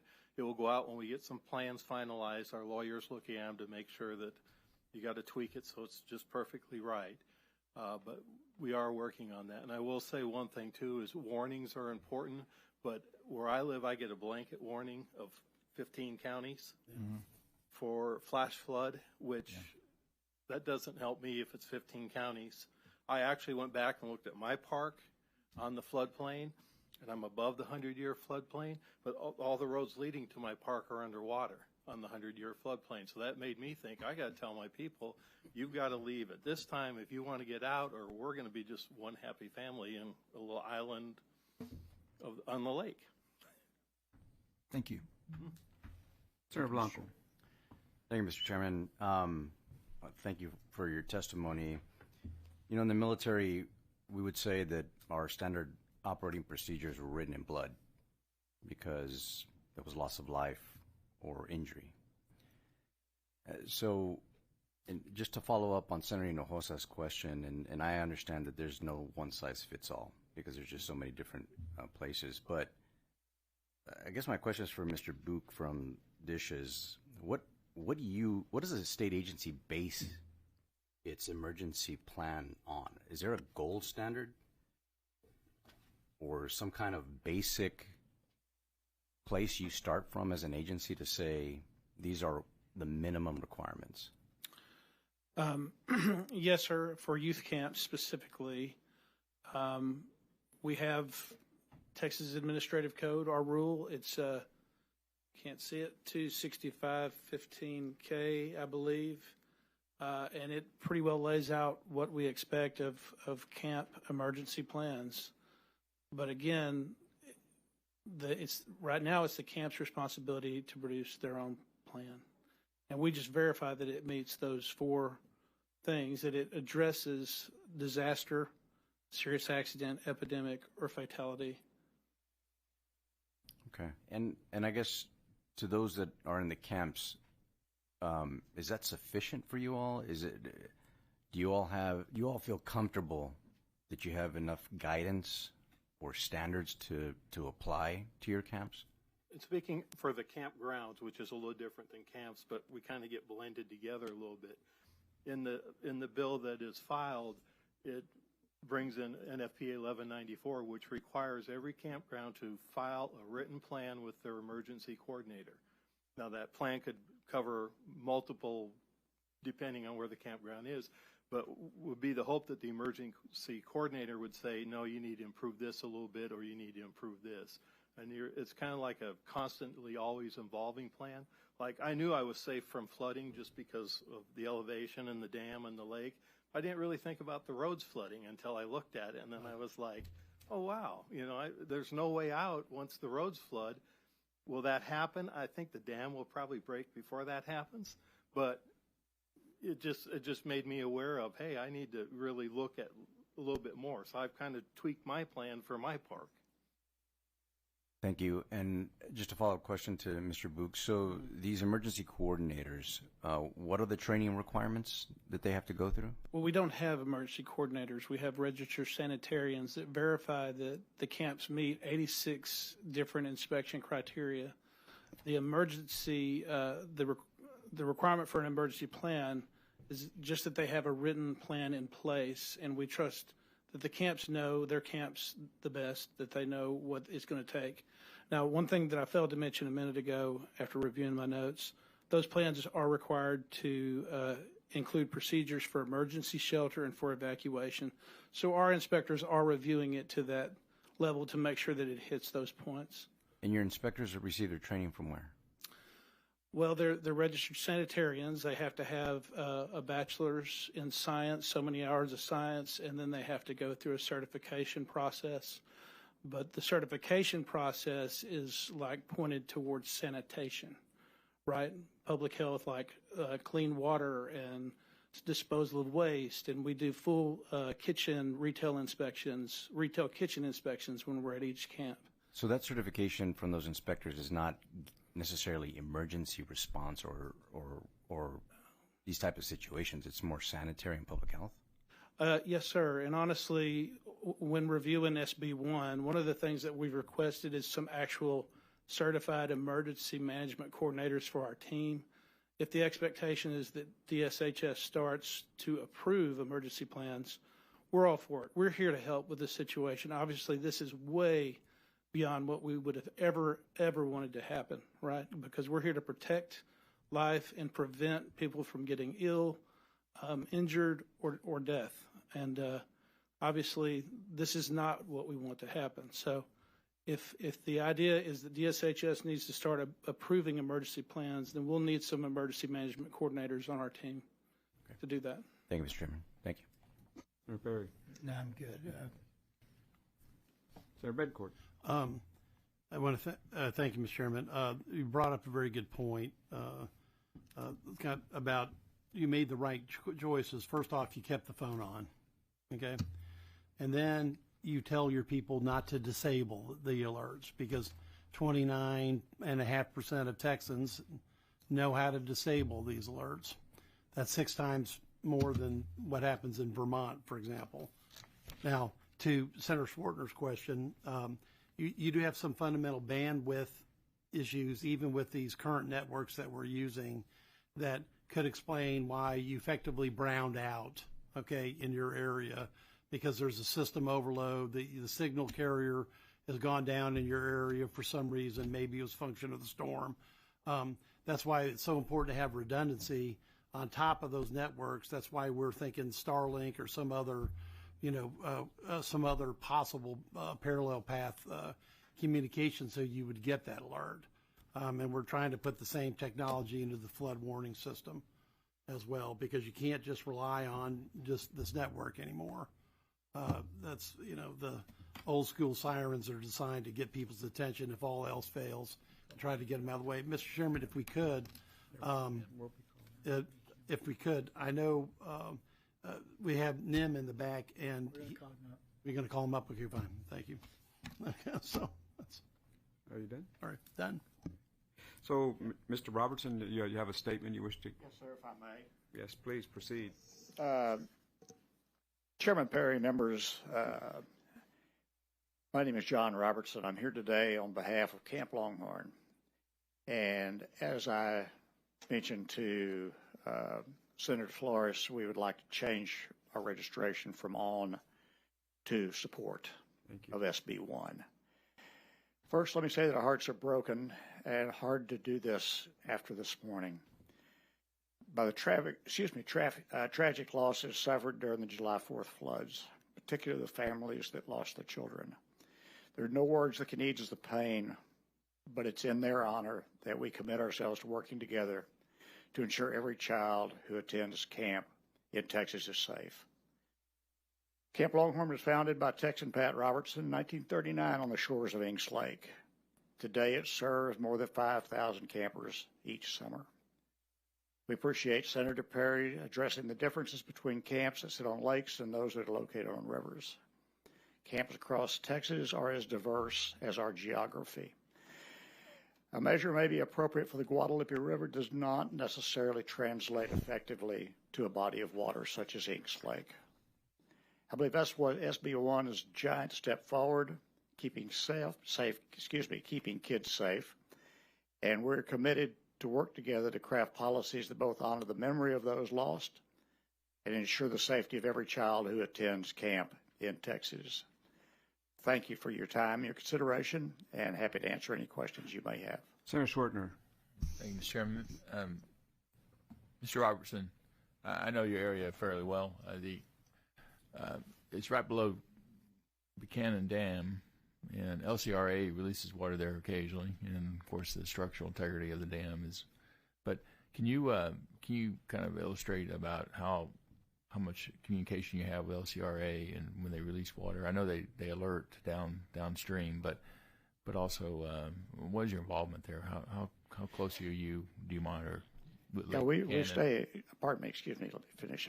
We monitor the LCRA. They alert us in several different ways. They use text, they use emails, they do phone calls, and we have all of our senior staff members at camp, plus our office staff, monitor those and are aware should one phone be out of service, then there's backup so that the others receive that. The LCRA over the years has become extremely effective at predicting the amount of water that they're going to have coming into Buchanan, and therefore the amount of water that they're going to have to release through the floodgates. Has your camp ever flooded? Oh, yes, sir. A release? Yes, sir. From a release, yeah. Yeah, we've experienced this many times over the years. It's pretty much, it's flat. I hate to say a part of camp, but we know almost to the inch how much water, how much rise there'll be on Inks Lake as each gate on Buchanan is opened. And then they alert us not only that they're going to have gate operations, but then they'll alert us as they open additional floodgates, and they alert us as they're going to begin to close those floodgates. So we can react with our plan based on that information from the LCRA. All right. Thanks for the information. Yes, sir. Senator Kokhorst. Thank you, Mr. Robertson. My family is a Camp Longhorn family. Yes, ma'am. The Cook family and Winkleman family. All Yes, ma'am. I'm the only Winkleman sibling that didn't go to camp. I wasn't going to leave home. I'm just a country girl from Brenham, and I never wanted to leave. There's nothing wrong with that, ma'am. I know, but I'm given a hard time by my siblings for sure. I want to ask you what you did the weekend of July 4th and 5th. We actually had a pretty good rain event at the same time that all this was occurring around the state. It had very little effect on Inks Lake, just a few inches or so, a fair amount of debris came from little areas around the lake. The biggest effect we had was that was our Visitors' Day, that weekend of July 4th. So we had to do a drive-through Visitors' Day as everything was so soggy that we couldn't park cars. Other than that, camp went along as it would normally do so. When Buchanan did finally open, they did. What were your what are your procedures? Okay, thank you. But by the time the water reached the height of Buchanan Dam, is I believe the 7th.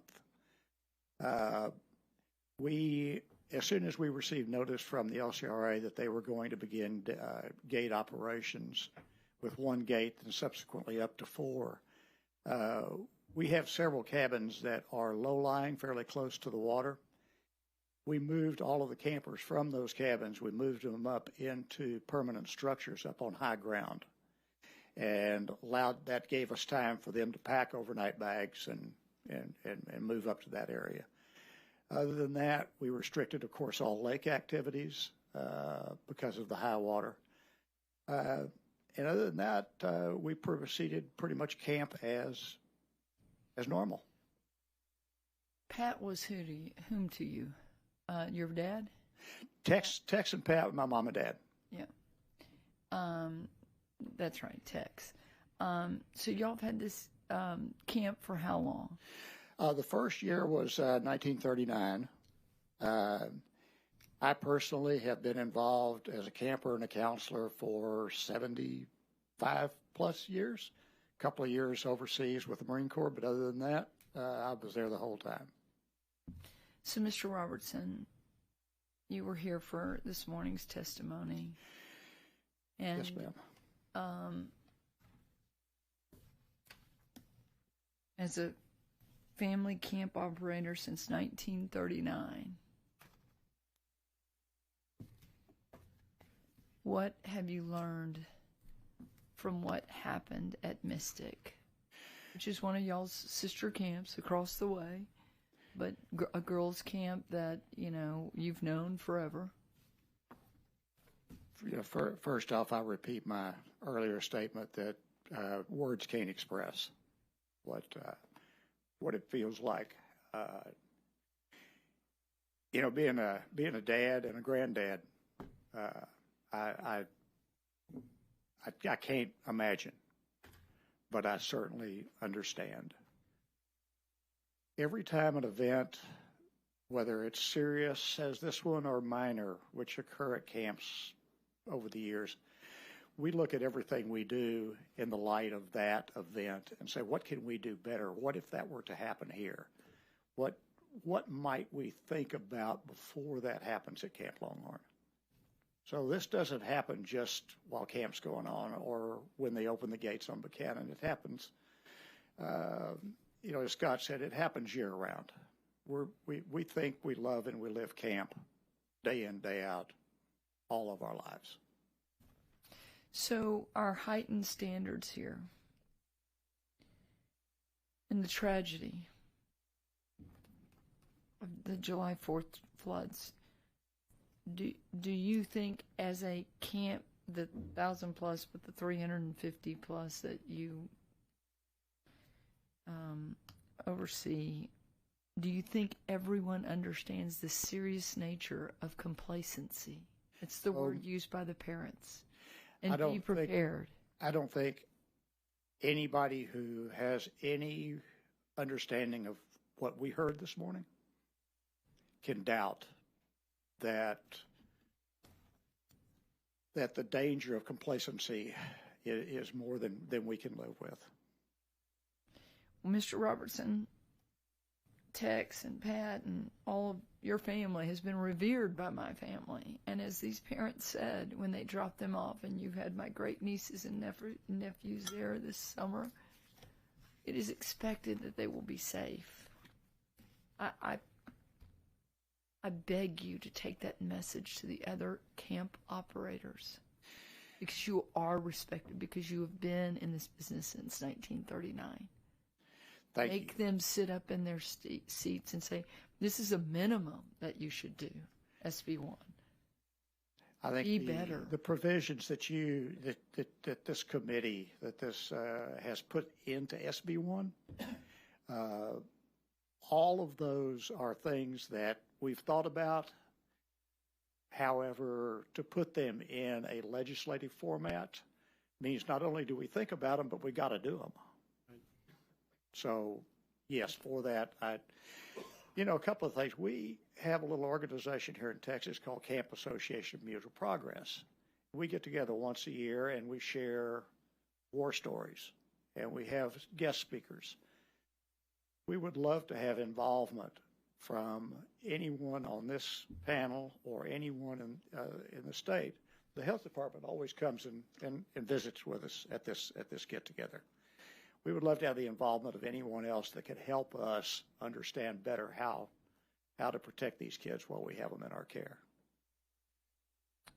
Well, you have some fathers sitting right behind you that I think have incredible stories to tell. Understand. Senator Schwertner. Thank you. Mr. Robertson, how many campers do you have usually?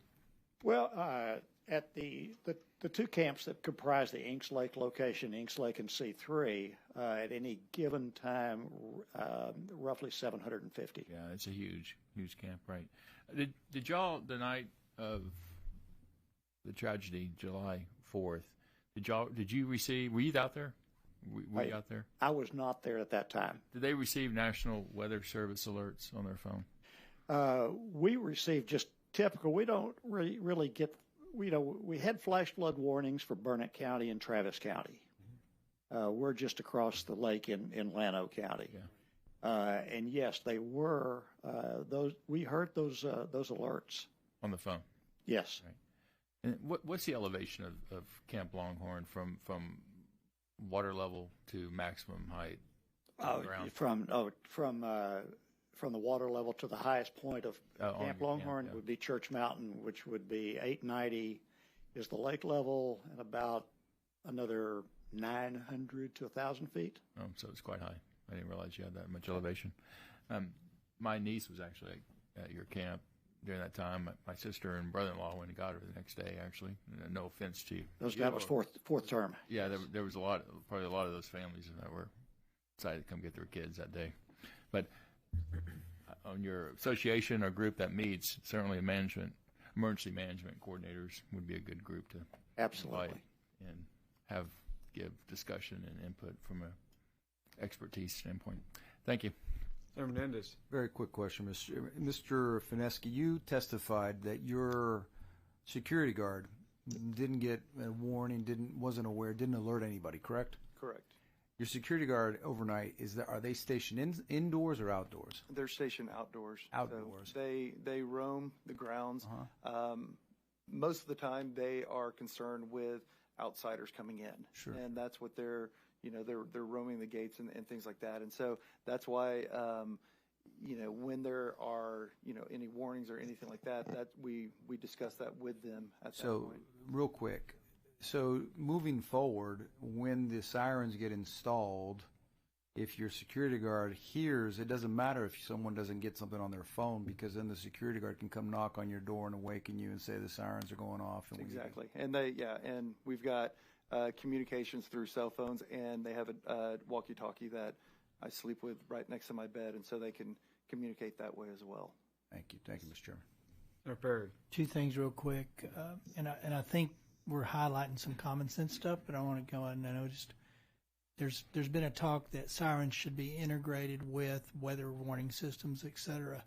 I would beg to differ. These are going to be so proprietary to a region and to a camp that it's incumbent upon the camp owners to probably could be integrated, but to what we've already heard, sometimes the electronics aren't working, or I get a 15-county flash flood warning which has no relevance to me. So at a minimum, an override, but it will be the camp operations that will sound the alarm, the PA, or whatever system. Secondly, is it uniform that every camp has security for all of the other disasters, bad people trying to get on? Is that something you took on yourself? Because that was a question that came up with multiple conversations I've had, my night watchman, and obviously what we're looking for there is people coming in to camp unauthorized access. Is that something that's universal, or is that something each camp decides on its own? As far as I know, there is no rule for universal requirement, but there are a lot of camps that do that. Let me ask it this way. The geography of these are camps with young kids, girls a lot of times being on camps, and I understand security. I think y'all have a gated kind of We have a gated to be truthful, it's not a fence that's hard to scale. Maybe right. not. I guess my point is cameras with some person there watching activity off of cameras is probably not a bad idea. I know that people don't like that, but in the world we live in, I think that's just another one level of problems that we need to at least try to address. So I didn't know if it was required or not. I know you said you had a watchman. It's not required. We do. Our security, they roam. They're not stationed in one location. We do have cameras at the gates, and so. Do you have cameras along the fence or cameras around the cabin areas? We do not have any cameras inside of the actual campgrounds because we don't have that. But we do have it along the perimeter, at the gates, at the fence line. I think in a meeting with you and folks that it was mentioned that cameras are pretty cheap and night cameras are really cheap. Yep.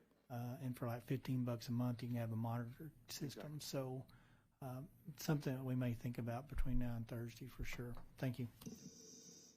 Thank you. Members, any more questions? Thank you all very much for your testimony. Thank you all for being here. Thank you. At this time, I'd like to... So she didn't actually do their PowerPoint. He kind of talked to us. Mr. Buick, we didn't ask you to do your PowerPoint presentation. We don't I think consensus is we're good. We're good. If you're good. Of course. All right. You Good. actually, what we, in these kind of formats, we kind of like to just go straight to the issue and not give it the fluff of just preparation for sake of preparation. But if you had something important in your PowerPoint you wanted to let us know, we're more than willing to have that. I appreciate that, Chairman Perry. I think we covered. Thank you, sir. Appreciate it. We thank you for that. Thank you all for being here. At this time, I'd like to call up as a resource witness Chief Nim Kidd.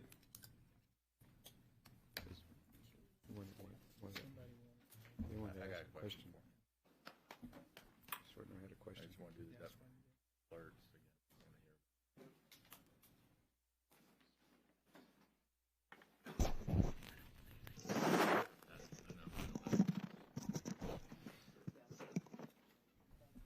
Chief, how are you? Good, sir. Thank you. You know the drill, your name and who you represent? Yes, sir. Nim Kidd, Chief of the Texas Division of Emergency Management. Senator Shortner. Thank you, Mr. Chairman. Chief Kidd, tell us again about National Weather Service alerts and how many phones don't get alerts, percentage-wise, and do we have any data relative to, did they get them in the Hill Country the night of July 3rd/4th? So, thank you, Senator. So, we'll talk a little bit about the way the National Weather Service NOAA weather radios work. They're a VHF-based radio. There's about 7 different channels that broadcast from the National Weather Service offices. You may remember we have 13 National Weather Service offices in the state of Texas, in addition to 3 river forecast centers and the Southern Region home up in the Metroplex. Each meteorologist in charge and warning meteorologist from the National Weather Service local office has the capability to activate the National Weather Service NOAA weather radios. There is a system that patches that alert together to cell phone providers. And I think that's where we may have lost or have some confusion about if I can turn the alert off on my phone. Right. To your point earlier, valid point, different carriers, different cell strength, tower strength in different locations. So if you're on one carrier and I'm on another, that alert could go out, it could be broadcast. Your phone could get it, my phone could not. And so my hope is that we look at the actual NOAA weather radios. They're $35 at about every grocery store and Home Depot and Lowe's and everything else that you can find. They automatically tune to the most powerful channel in that area. They're plugged into power and they have a battery backup. But that can't be the only tool that we use. It just needs to be one of the tools that we use. I personally have very little faith in the phone's ability to know when it is in service and out of service. Nothing on the phone is going to tell you or me that my phone is not capable of getting that alert right now. I think many of us have had times when the cell works and the text doesn't, or the text works and the cellular side doesn't. So my hope is that the 2 points of contact is a good thing at a minimum of 2. I don't think it'll be a one-size-fits-all approach for every camp across the state because some will have fiber, some will have access to VHF radio, some will be so far down in canyons that VHF radio won't work, and we will need to get to the point where a responsible adult is inspecting those and verifying 2 points of contact. That system that you just mentioned has a battery backup and tunes automatically. What is that called again? The NOAA weather radios. Yeah. Is that in the bill as far as mandating that they each camp have one? Okay, thank you. That's all the questions I have for you. Thank you, sir. Sarah Bedcourt. And 2 questions just to follow up on that. The bill pattern does have a NOAA weather radio in it. When we look at, because of all the things you said, the real problem is you're not sure if you're in service or not. And that at that point in time, and that happens regularly, and you could have different providers that it could be trying to serve the same area, one's in, one's out. True? Yes, sir. Right, and you've read the same IPAW study that we have about Texans. They're quite capable. 29.5% of them are capable of turning those alerts off, and that's probably due to the geography of the state. Because just as one of the camp owners said, he's getting 15 county emergencies, and these are much more localized problems. True? Yes, sir. Now, we mentioned earlier, I think it was Dishes was looking for additional people because they need some emergency management coordinators. Now, do you all have any interoperability of working department to department? We would be honored to support the department, sir. Okay.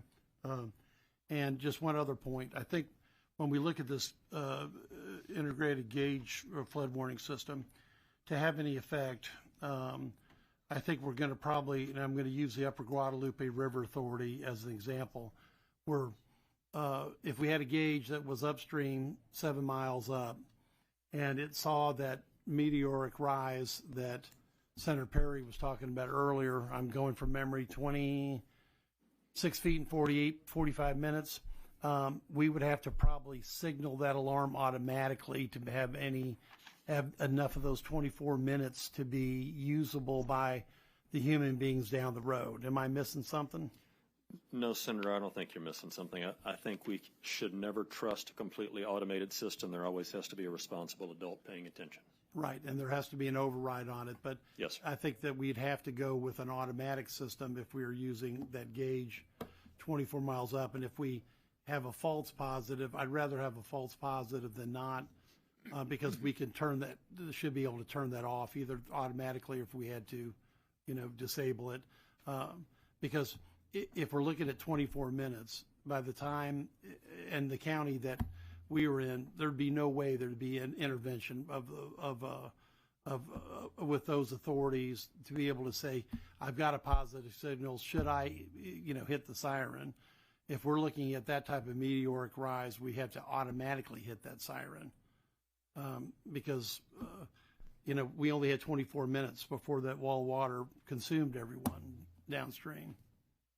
Yes, sir. Thank you. Any other questions for the chief? Any other questions? Thank you, Chief. For being here. I know you've been standing up, but I guess that was your choice.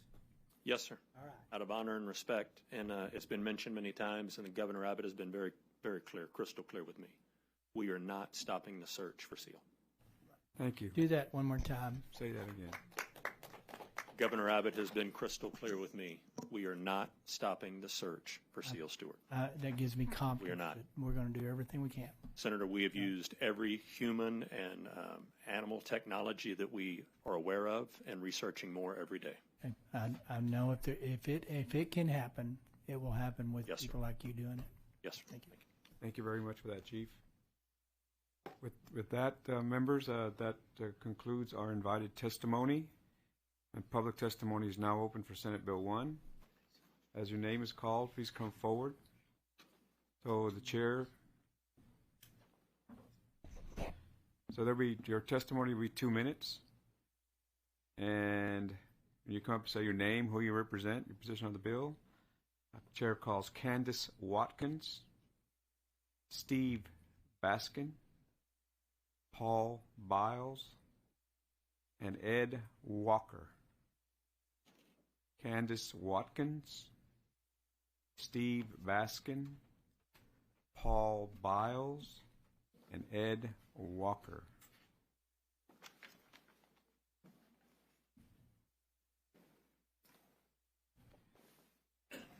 So we begin, am I right, please? And you state your name, who you represent. You have 2 minutes. Yes, sir. Thank you First for of all, being here. thank you all. Chairman Perry and committee, thank you for all the work you've done on this and also the hours of empathy and commitment you've shown on all this. My name is Steve Baskin. I'm owner emeritus at Camp Champions. I'm also the current chair of the American Camp Association. And we're here, I wanted to say we have full-throated support for SB 1. And I just know that when my wife and I became camp professionals, we realized not only we have a chance to impact kids, but we had a brutal burden to look after them. It's one that I wear, but my wife wears so much that there are times she wonders why we do this. I want to thank all the people who testified. They have refocused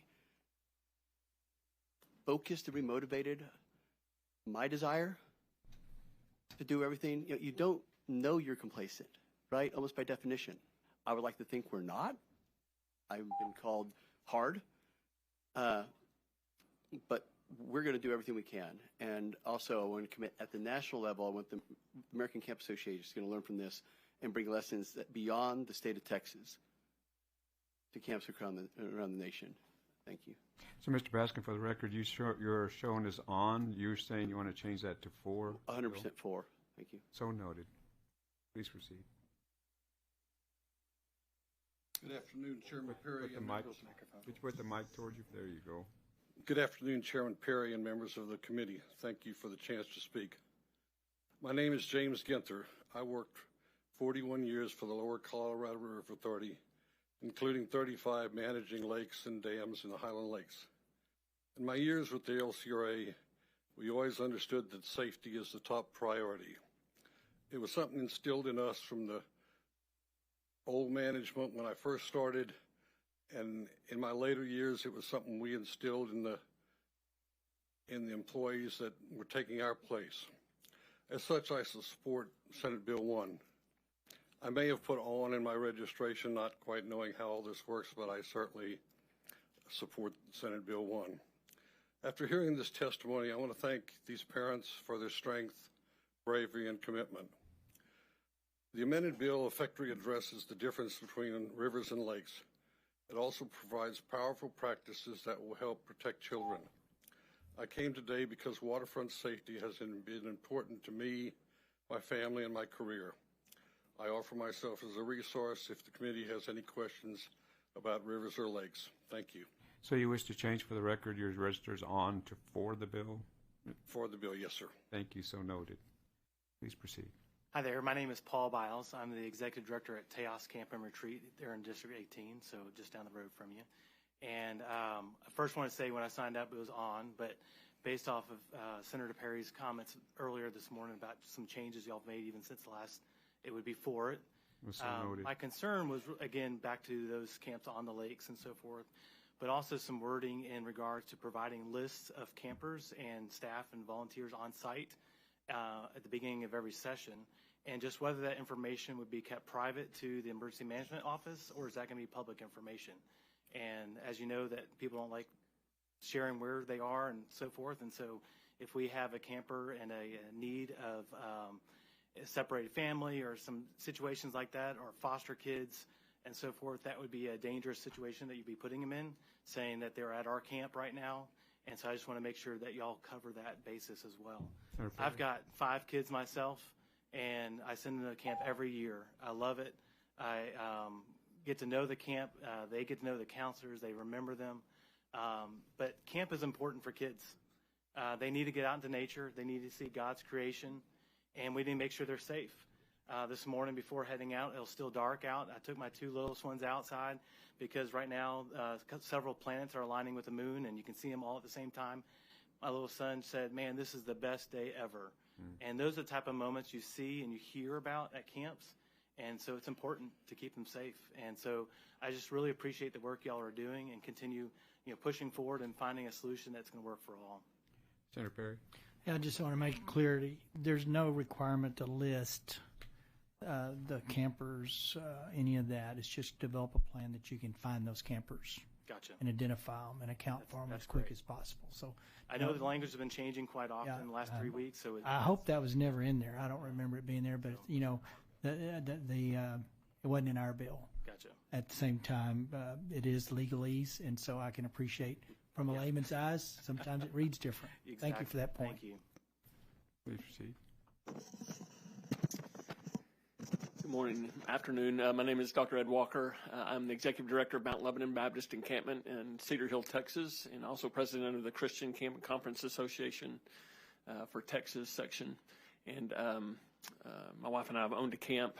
I was saved at camp when I was a kid, grew up at camp, and so this is also taught camp management at Dallas Baptist University. So I've networked with camps across our state and the country and around the world even. So believe in the power of camp, and I'm really grateful for what I've heard among Senator Perry and others on the committee. I was too concerned about some just small aspects of the bill. I initially also put on, and not realizing exactly what that meant, but it can certainly be in favor of Senate Bill 1. Again, another thing I enjoyed hearing is that our concerns I have sometimes with legislation with the best intent, it can really do damage. Some of that because of inspectors who may not understand camp or who may mostly be in food service and are then expected to understand what camps operate. And I want to make sure the bill would focus on that. Also, there have been waivers in the past. For example, about 20 years ago, the legislature passed child protection training that we go through to make sure children are safe when they come to camps. And every adult volunteer from churches goes through that. They pass tests. They give us that information. And yet the next year after that was implemented, colleges were exempt from that. And so you can send your 10-year-old to a college campus. They can stay in a dorm room. Those food service personnel are not child protection trained. And those waivers were granted but through lobbying, I guess, or phone numbers that were, or donations. But colleges are able to do camps. We're not worried about them on floods, but we are in a lot of cases on other things. So those were my concerns when a bill like this, really with very short notice. We're the largest church camp, so we'll have 12,000 campers, 1,200 a week. Thank you. And so appreciate what y'all are doing. Thank you for your testimony, Senator Perry. Thank you for highlighting that other area that's outside the scope of SB1. But, I understand waivers and needs, and sometimes there's a practical application, but when the application is we just don't want to. And so maybe we'll revisit that in the next session. Thank you. Thank you for bringing it to our attention. Senator Kokhorst. Yeah, that was SB 253 in 2003. Mm-hmm. Right. We'll make that. Members, any other questions? Thank you all for being here. Thank you for your testimony.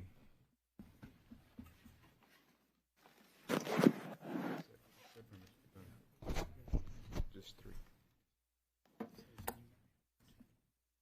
Chair calls Joe Alarcon, Kenneth Flippin, and Cyrus Reed.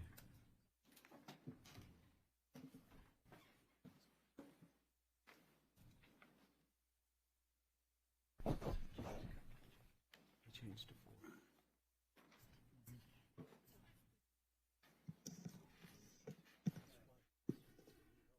4. Is Candace Watkins still present? Candace.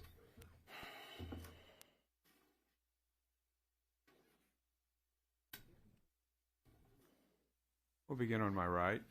Can you state your name, who you represent, position on the bill, and you have 2 minutes. Yes, my name is Joe Alarcon. I am the CEO of Cedar Canyon Camps from Happy, Texas. Thank you for having me.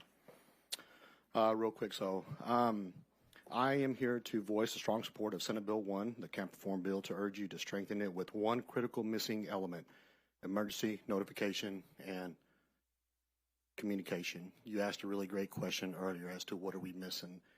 At the end of the day, it's really, really simple. It's going to be clear direction, notification, and implementation. Those are the 3 things that have been missing, and we're working towards that. My biggest concern is that when it comes to notification, at the end of the day, where I am at, I too, like many, am not getting proper communication and good information in order for me to make a good decision. The nearest weather station is miles away, and whenever those warnings do go off, they are inaccurate.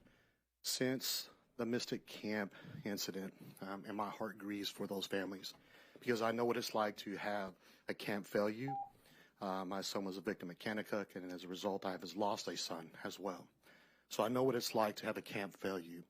And so this testimony is personal to me, and my ultimate goal is to keep campers safe. But we have to, in this bill, we have to be putting measures in here that focus on tie in, and also put some mandates that require the emergency management system, whatever it looks like, to make sure that we get good communication. I'm begging for help. I have, as a result, I'm working with an organization called The Range to be looking for different and innovative ways to using technology, and I would love to leave you with some documentation that talks about some of these initiatives that put out weather sensors out there that are trying to integrate communication in rural areas like most camps are. So we need help, and that is why I'm here. Thank you. Thank you.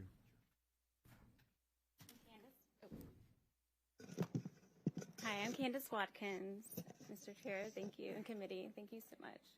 I could just feel the love, and it's greatly appreciated. I'm one of the mothers, Callie, the McCowan family's family friend, and So I'm here as Callie's friend and someone who was blessed to have her daughter Lenny as my daughter's best friend and as my bonus daughter. In our home, Lenny wasn't just Blakely's best friend. She was our family.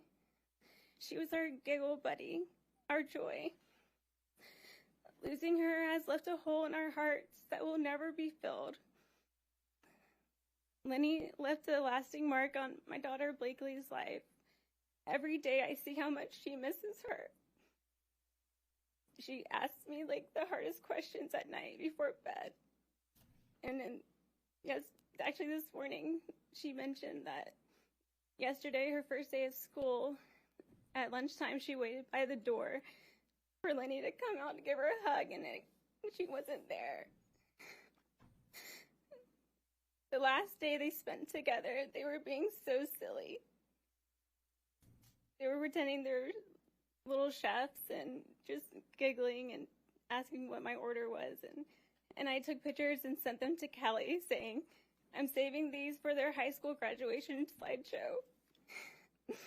I never imagined they wouldn't make it to high school together.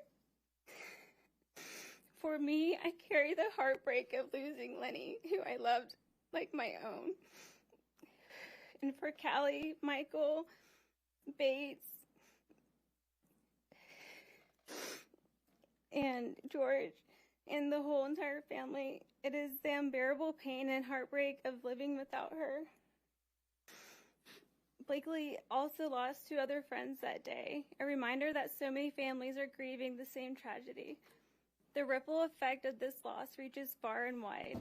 It has changed lives forever. This wasn't just a flood.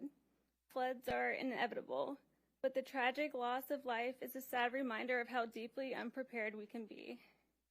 My hope is that these girls' memory moves all of us to act, so no other family has to carry this kind of loss. Thank you. Thank you for your testimony. Thank you for being here. Thank you. Kenneth Flippin with the Texas chapter of the U.S. Green Building Council. We strongly support this bill, and we thank you for it, Senator Perry. I also want to say that as a young person, I went to a Christian youth camp, and it definitely is the reason, or one of the key reasons why I was a circuit preacher at the age of 16, because of the influences at that camp. I want to also thank the families.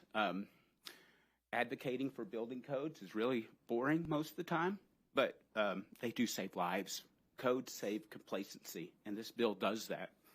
The key provisions that we support is the prohibition on buildings in the floodplains at youth camps. That's so important. And also the FEMA exemption part. We offered some suggestions. I think your approach is even better to say, it doesn't matter if you got the FEMA exemptions, we're going to apply this. We do have a couple suggestions. One thing is that specific language says that they may not. We think it should say shall, just because may leaves a little bit more as far as prohibiting the license. The other thing that I want to say, and I shared this with you all, is that there's 600 to 700 camps that aren't for children. And we want to point out that the things that Cyrus and I are going to suggest is that in those camps, there should be a prohibition in building in the floodways. And if you're building in the floodplains, you should have to build according to code, which is 1 foot above the flood line, okay? And the floodplain, the reason I want to explain this is the difference between, as you can see, this is the channel. Outside of that is the floodway, and then further on is what is called the floodplain or the floodway fringe. And if we build in the floodway, you're basically building in the place where the flood is definitely going to come. And we shouldn't have buildings in there at all, even if they're not youth camps. And for those reasons, we wanted to do that. Encourage y'all to support those. If y'all have any questions, but thank y'all for this bill. Thank you for your testimony. Yes, sir. Thank you. For the record, Cyrus Reed here on behalf of the Lone Star chapter of the Sierra Club, very much in support of SB1, and it sounds like the committee substitute. First, a little personal privilege. I want to thank the families for coming. As the father of 3 children, many of who are involved in, all were involved in Boy Scouts, Girl Scouts, went to lots of camps. You did lobby. you came here, you had the governor put this on the special call for the second session, and you have a much better bill because of what you told these folks in front of you. So I thank you, but I also thank them, and my heart goes out to them. And I hope that God gives them peace. Sierra Club, as you know, is an organization that wants to get people outside, so camps are important to us. We support the bill. In the written testimony, I don't have a lot of time. There are some suggestions along those lines on floodways and floodplains. There may be, and it sounds like your committee sub is dealing a little bit with this, but there may be areas where it's okay to build in the floodplain if you put in some protections on the type of construction you do. And there are modern codes. The American Society of Civil Engineering has both a 2414 and now a 2424 suggestions for how to build in floodplains, looking at minimum finished first floor elevation of all new developments, looking at allowances, looking at some of the flood protection aspects and flood resistance materials are all things that we could consider. If it's not perhaps in this bill, it could be something we'll look at the future, really not only for campgrounds and camps, but really for all buildings. We as a state, and I've mentioned this before, at least in the counties, we have a minimum codes that's based on 2006. Obviously, many counties have now gone beyond that. But establishing some minimum standards, maybe having Water Development Board look at guidelines for within the floodplains are things we should look at in the future. And there's some more issues in my testimony, but I'm happy to work with this committee, and I appreciate this. Thank you for your testimony. Members, any questions? Thank you all for being here. Thank you. Thank you very much.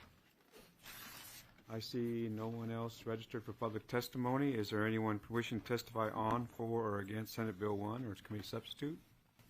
Hearing none, public testimony is closed. Members, it's time to vote.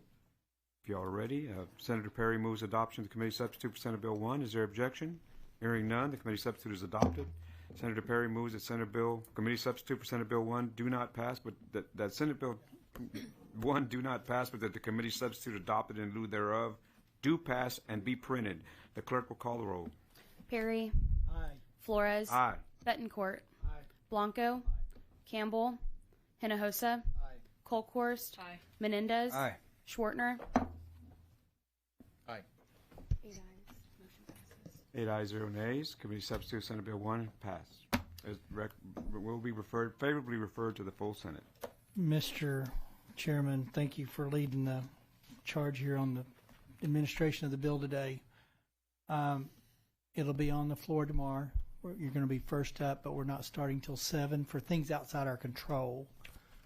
Just kind of FYI, there's some time differences on when bills can be heard, and the bill we got to hear outside of this one can't be heard till 7, so we can't have it earlier, so we would have. That said, I usually open with a prayer on these kind of deals, but we've prayed together as a group. But here's my prayer for you today, if I were to give one. And I know public prayer is a little awkward for some people. I run to it. But I pray for reconciliation of your hearts and the anger that's human nature. There's just, there's such an anger, but the guilt that comes with I coulda, shoulda, woulda. This is what we live with on this side of a perfection. And I also know that your daughters are in a place that we can only begin to imagine how great it is. And they have done so much by where they're sitting today, and I've heard it 100 times through your testimony. We've all grown for that witness and that testimony that their energy through you has given us. But a reconciliation is due, and it'll come in different ways sooner than later for most folks. But it's natural to go through grief in that process. So don't run from it, run to it. And when I got nothing left, and it shouldn't be this way, I always turn to the guy that created me, because he promises a better day. So with that in mind, I hope you can leave with comfort and confidence that your goal of doing something that's permanently going to help people going forward has been met, has been achieved. Well done. But also on a personal level, there's not any words that I'm going to tell you or say that's going to fill that heart and that void. but just know that we do, and we will, and we continue to pray for each and every one of you. And still, we heard it from the lead guy today. We're not going to stop until we just can't. I mean, there's just absolutely nothing between us and trying to find that child today. So thank you again for your courage, your consistency, your witness, and your testimony, because that has broadened mine beyond y'all's comprehension. So thank you for what you've done this last few weeks. Thank you for being here. With that, the Select Committee on Disaster Preparedness stands recessed, subject to the call of the chair.